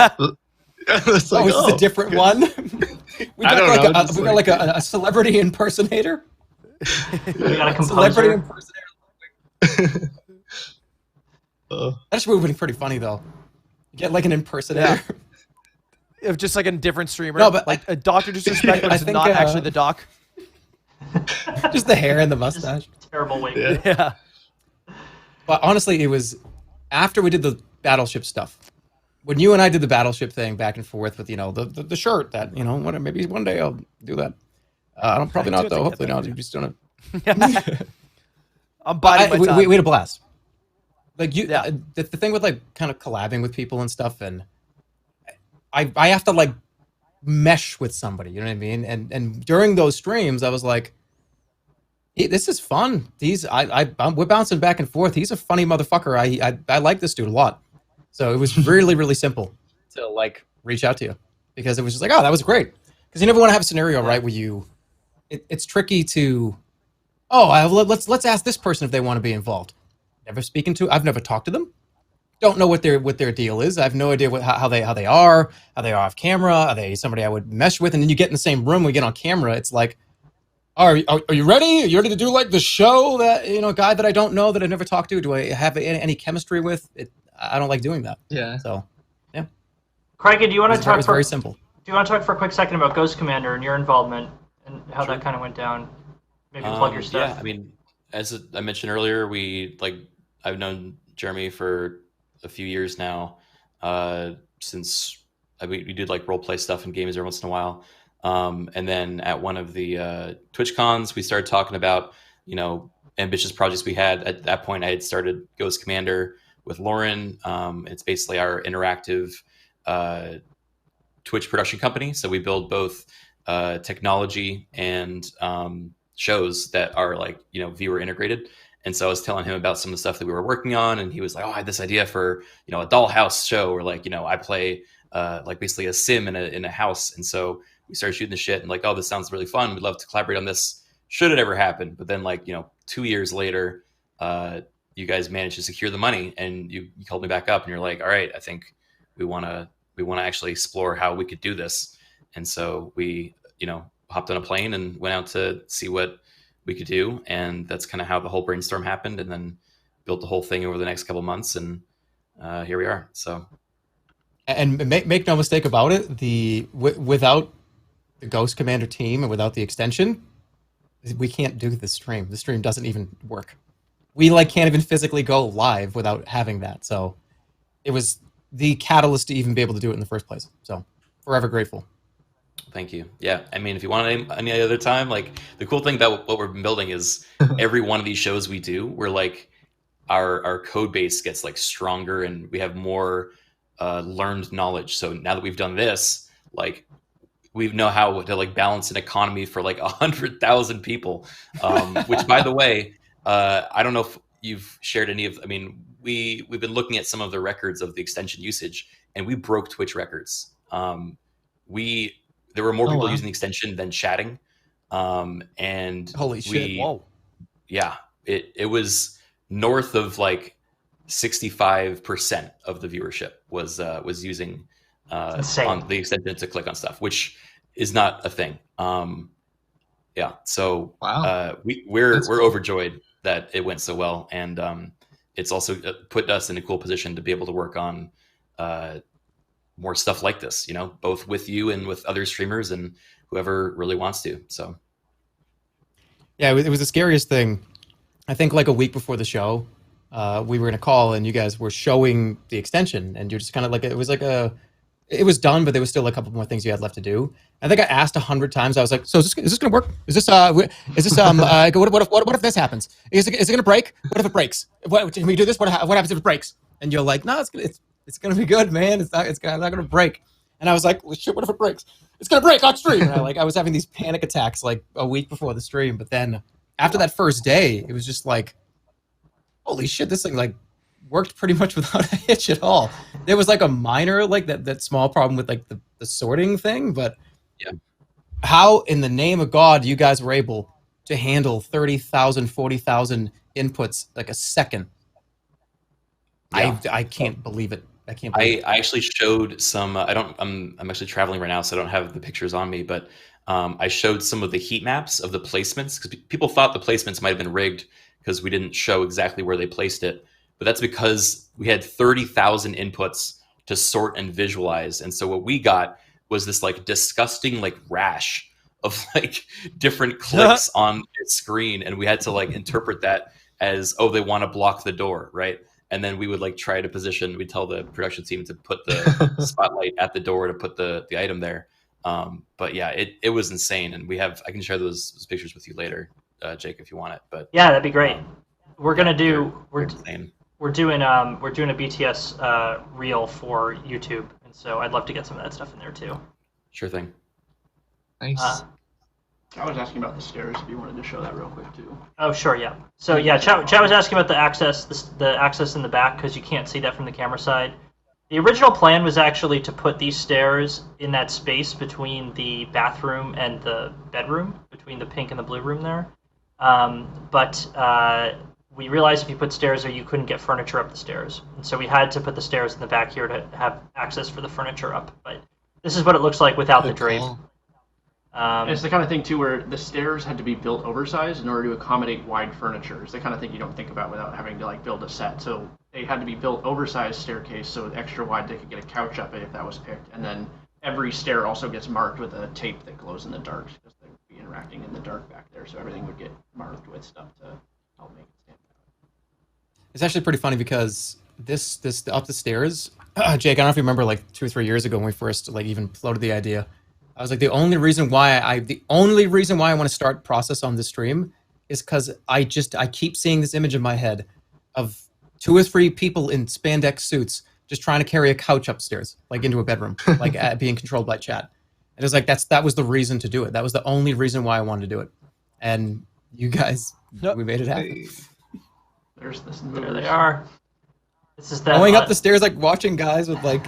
Yeah, and you saw earlier the stream. That's Nick right there. He was here earlier. So they were unbelievable. These guys are so funny. They're so talented.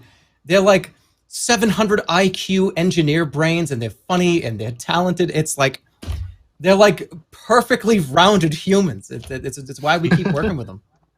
They're unbelievable. Well, I think this is probably a good point for us to wrap our show.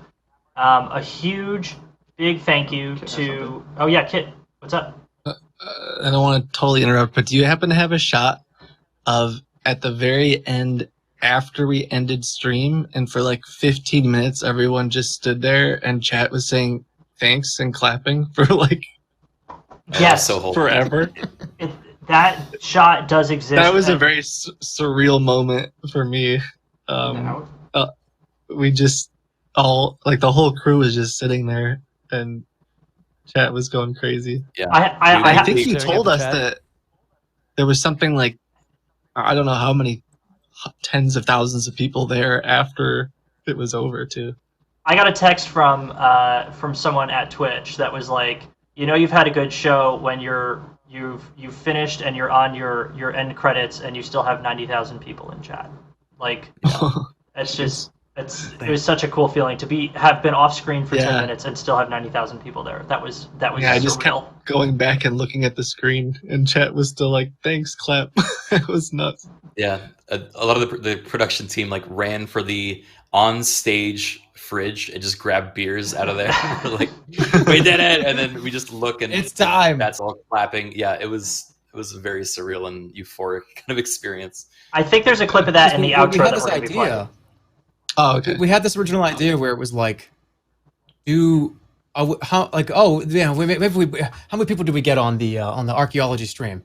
Oh, that was like 47,000 people, 50,000 people. Holy shit! Imagine if we got like 40,000 people again, and then we looked over at some point at the last moment of the last 45 minutes of the stream. It was like over 100,000 people there. And I remember, I think Ludwig, I think you were backstage at one point. You were like, "Yeah, just broke 100K," and I was like, "Wait, what happened?" And I like looked over and I'm like, "Holy shit!" So yeah, that was more than we ever thought we were ever going to get on this stream. So I remember keeping an eye on it because everybody was really excited about hitting that number, and I was like, "Yeah, that'd be dope." And so I kept looking at it. It was dope. Dope. It's a cool number to That's hit. what the kids say. Dope. That is bussin', if you want to use that one too. Okay. I'm gonna next Dollhouse stream. So the Dollhouse stream 2 when we have like 8 bedrooms. Don't say that. Stop. I'm gonna give you a heart attack. It's a month-long stream and it doesn't end. And there's a roof pool. Oh my god. A roof pool. And now we're talking with water in it. Yeah, did you talk about the almost water pool that happened? No, we didn't. So yeah. Yeah, that pool was gonna be full with water. Until the day before, I think you talked about it while the stream was happening, right? Yeah. Yeah. Live, I remember you talking about like, "Hey, this is supposed to have water in it," but we thought that against that. Yeah. It was a little not gonna much. happen. Yeah, I remember. Yeah, Jeremy, you were like, "Yeah, it's gonna be like 100 pounds of water, right?" And Jacob, you're like, "No, that's thousands of pounds of water." Yeah, it's like, 9,000 pounds of water. It's a 1,200-gallon pool, and a gallon of water weighs 8 And I'm just pounds. like, we don't really need it to be full of water. I mean, we're using it for like, it's one day. Do we really need to? We don't need that much. We don't need a pool in here because that was like logistically, when the stream was done, somebody has to get rid of that. Like somebody has to take that somewhere. What do you do with it? So it was like, just don't even put water in it. There's no reason to. Oh no, my cam froze. This is. Oh boy. Oh, you're still here stuck. though. We can hear you. Yeah. You look good. I want to take a moment to plug our merch site. A little bit of backstory on the merch because we've seen it on Reddit and stuff. So the plan for the merch came together before Ludwig's involvement and Coinbase's involvement because we were flat broke. I mean, we were in the hole a lot of money, and we were like, oh my god, how are we gonna pay for this? Like, we're gonna have bills due, and we're not gonna be able to pay them. And so we decided to launch a merch line, and that's what we did. And so we did some kind of generic merch, the t-shirts and the sweatshirts, which are pretty cool. We did the special edition, the green one, and commissioned that poster. But obviously, we didn't have any content yet from the show. But we were like, we have to put something out there. And then we kind of came up with this idea of, okay, after the show airs, we can sell a bunch of the stuff that were props on the show. So if you go over to the site Jerma985.com, there's a link out to our eBay store where we have a whole bunch of props for sale that were used on the show. And we also have worked with some community artists, and we are now selling some fan art posters and stickers. So you can go and check those out and order those. Support the community, support the artists in the community, and help support the show. So that's my plug. I'm sorry I had to do it, but it's part of my job. So Jerma985.com, go check it out. Do it. Only if you want Do to, it though, now. but you could. And the auctions, when do the auctions end? The auctions end tomorrow night, basically. Tomorrow night, like Pacific time? Like, is there a certain time? Yeah, Alex, what's the... I think they end at 1 a.m. Eastern on the 2nd, so I would say by, that's 10 p.m. Pacific tomorrow They night. say. On Oh, the they say 2nd. out of stock, but they're not actually out You of have to stock. click through to Yeah, the you got to go to the site. eBay. Click through Yeah, you to have to eBay. actually click. It's on a It different is. site. It Yeah, is. it's on eBay. There's too many layers of friction. I will tell you. It should. I think the eBay should just bring you to the seller. If you link it directly to the seller. Well, when we built the store, we had a problem because it was a new eBay account, and when you list things on a new eBay account, the seller page won't display the eBay auction items. Now that we have hundreds of bids, that does work, but we would have to go back and change the infrastructure on the Dang, storefront Battleship's side. going for a penny, bro. How much is it going for? It's at 426 or 425.69. Why are you showing currently bidding on it right now? Why is this on the screen? These were the options for your bed. Remember, I sent you a text. I sent you a text. Which sheet set do you want? And you picked the gamer ones. I like that there's the glass on sale because that is going to be the most fun thing to ship. Oh, yeah, is well, it's Hollywood glass. It just shows up as like a bunch of pieces. I think we have a disclaimer. We don't insure it. Oh man, that's a sick item.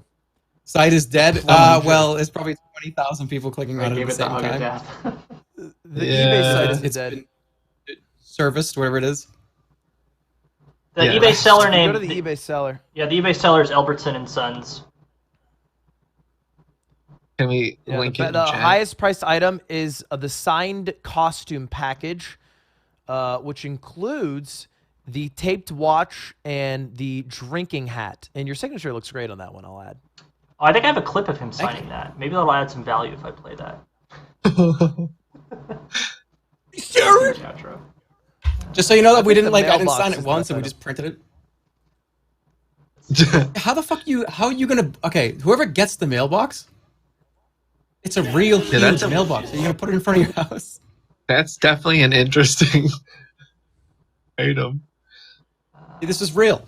How did you guys enjoy signing all the posters? Yeah, it's kind of fun. Work your way through.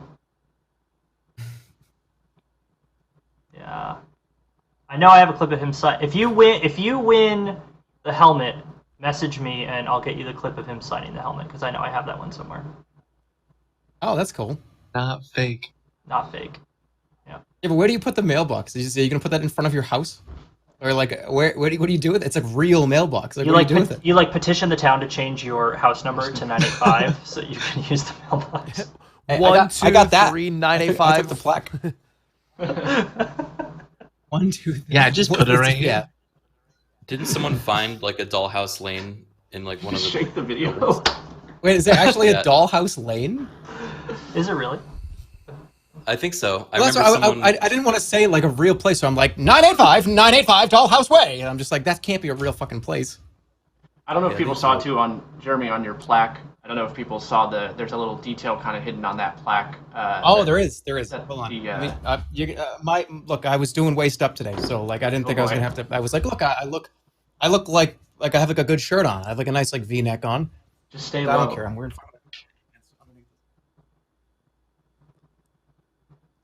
I'm not looking. I don't think you're gonna see me from the waist down. I was staring. I couldn't see it. The folks at AndyMark built a little piece into that for you. You can probably see it on the top there for chat. Yeah, that's cool.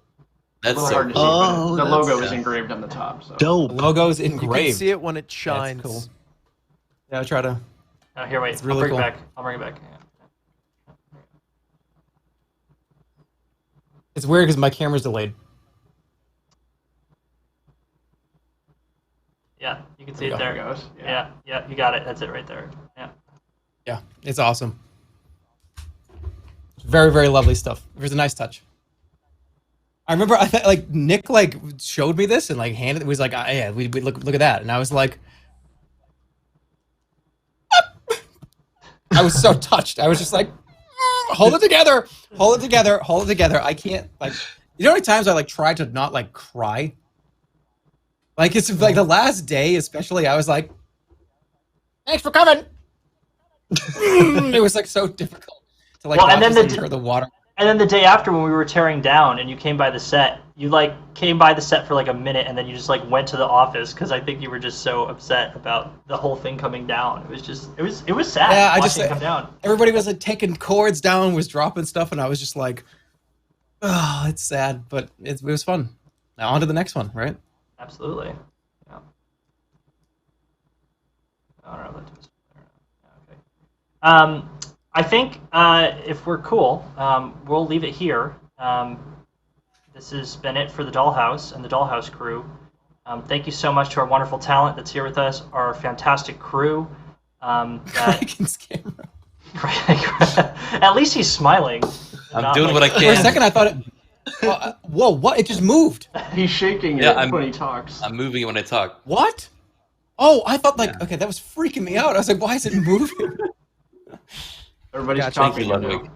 I appreciate you, Ludwig. I got you. Hold on. Although I'm out of focus incredibly. There we go. There we go. Yeah, good.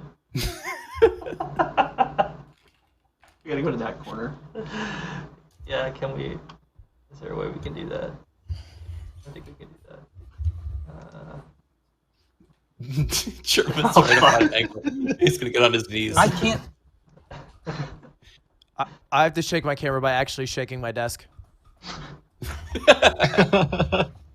Oh no! You the immersion. We're in these squares. What the hell?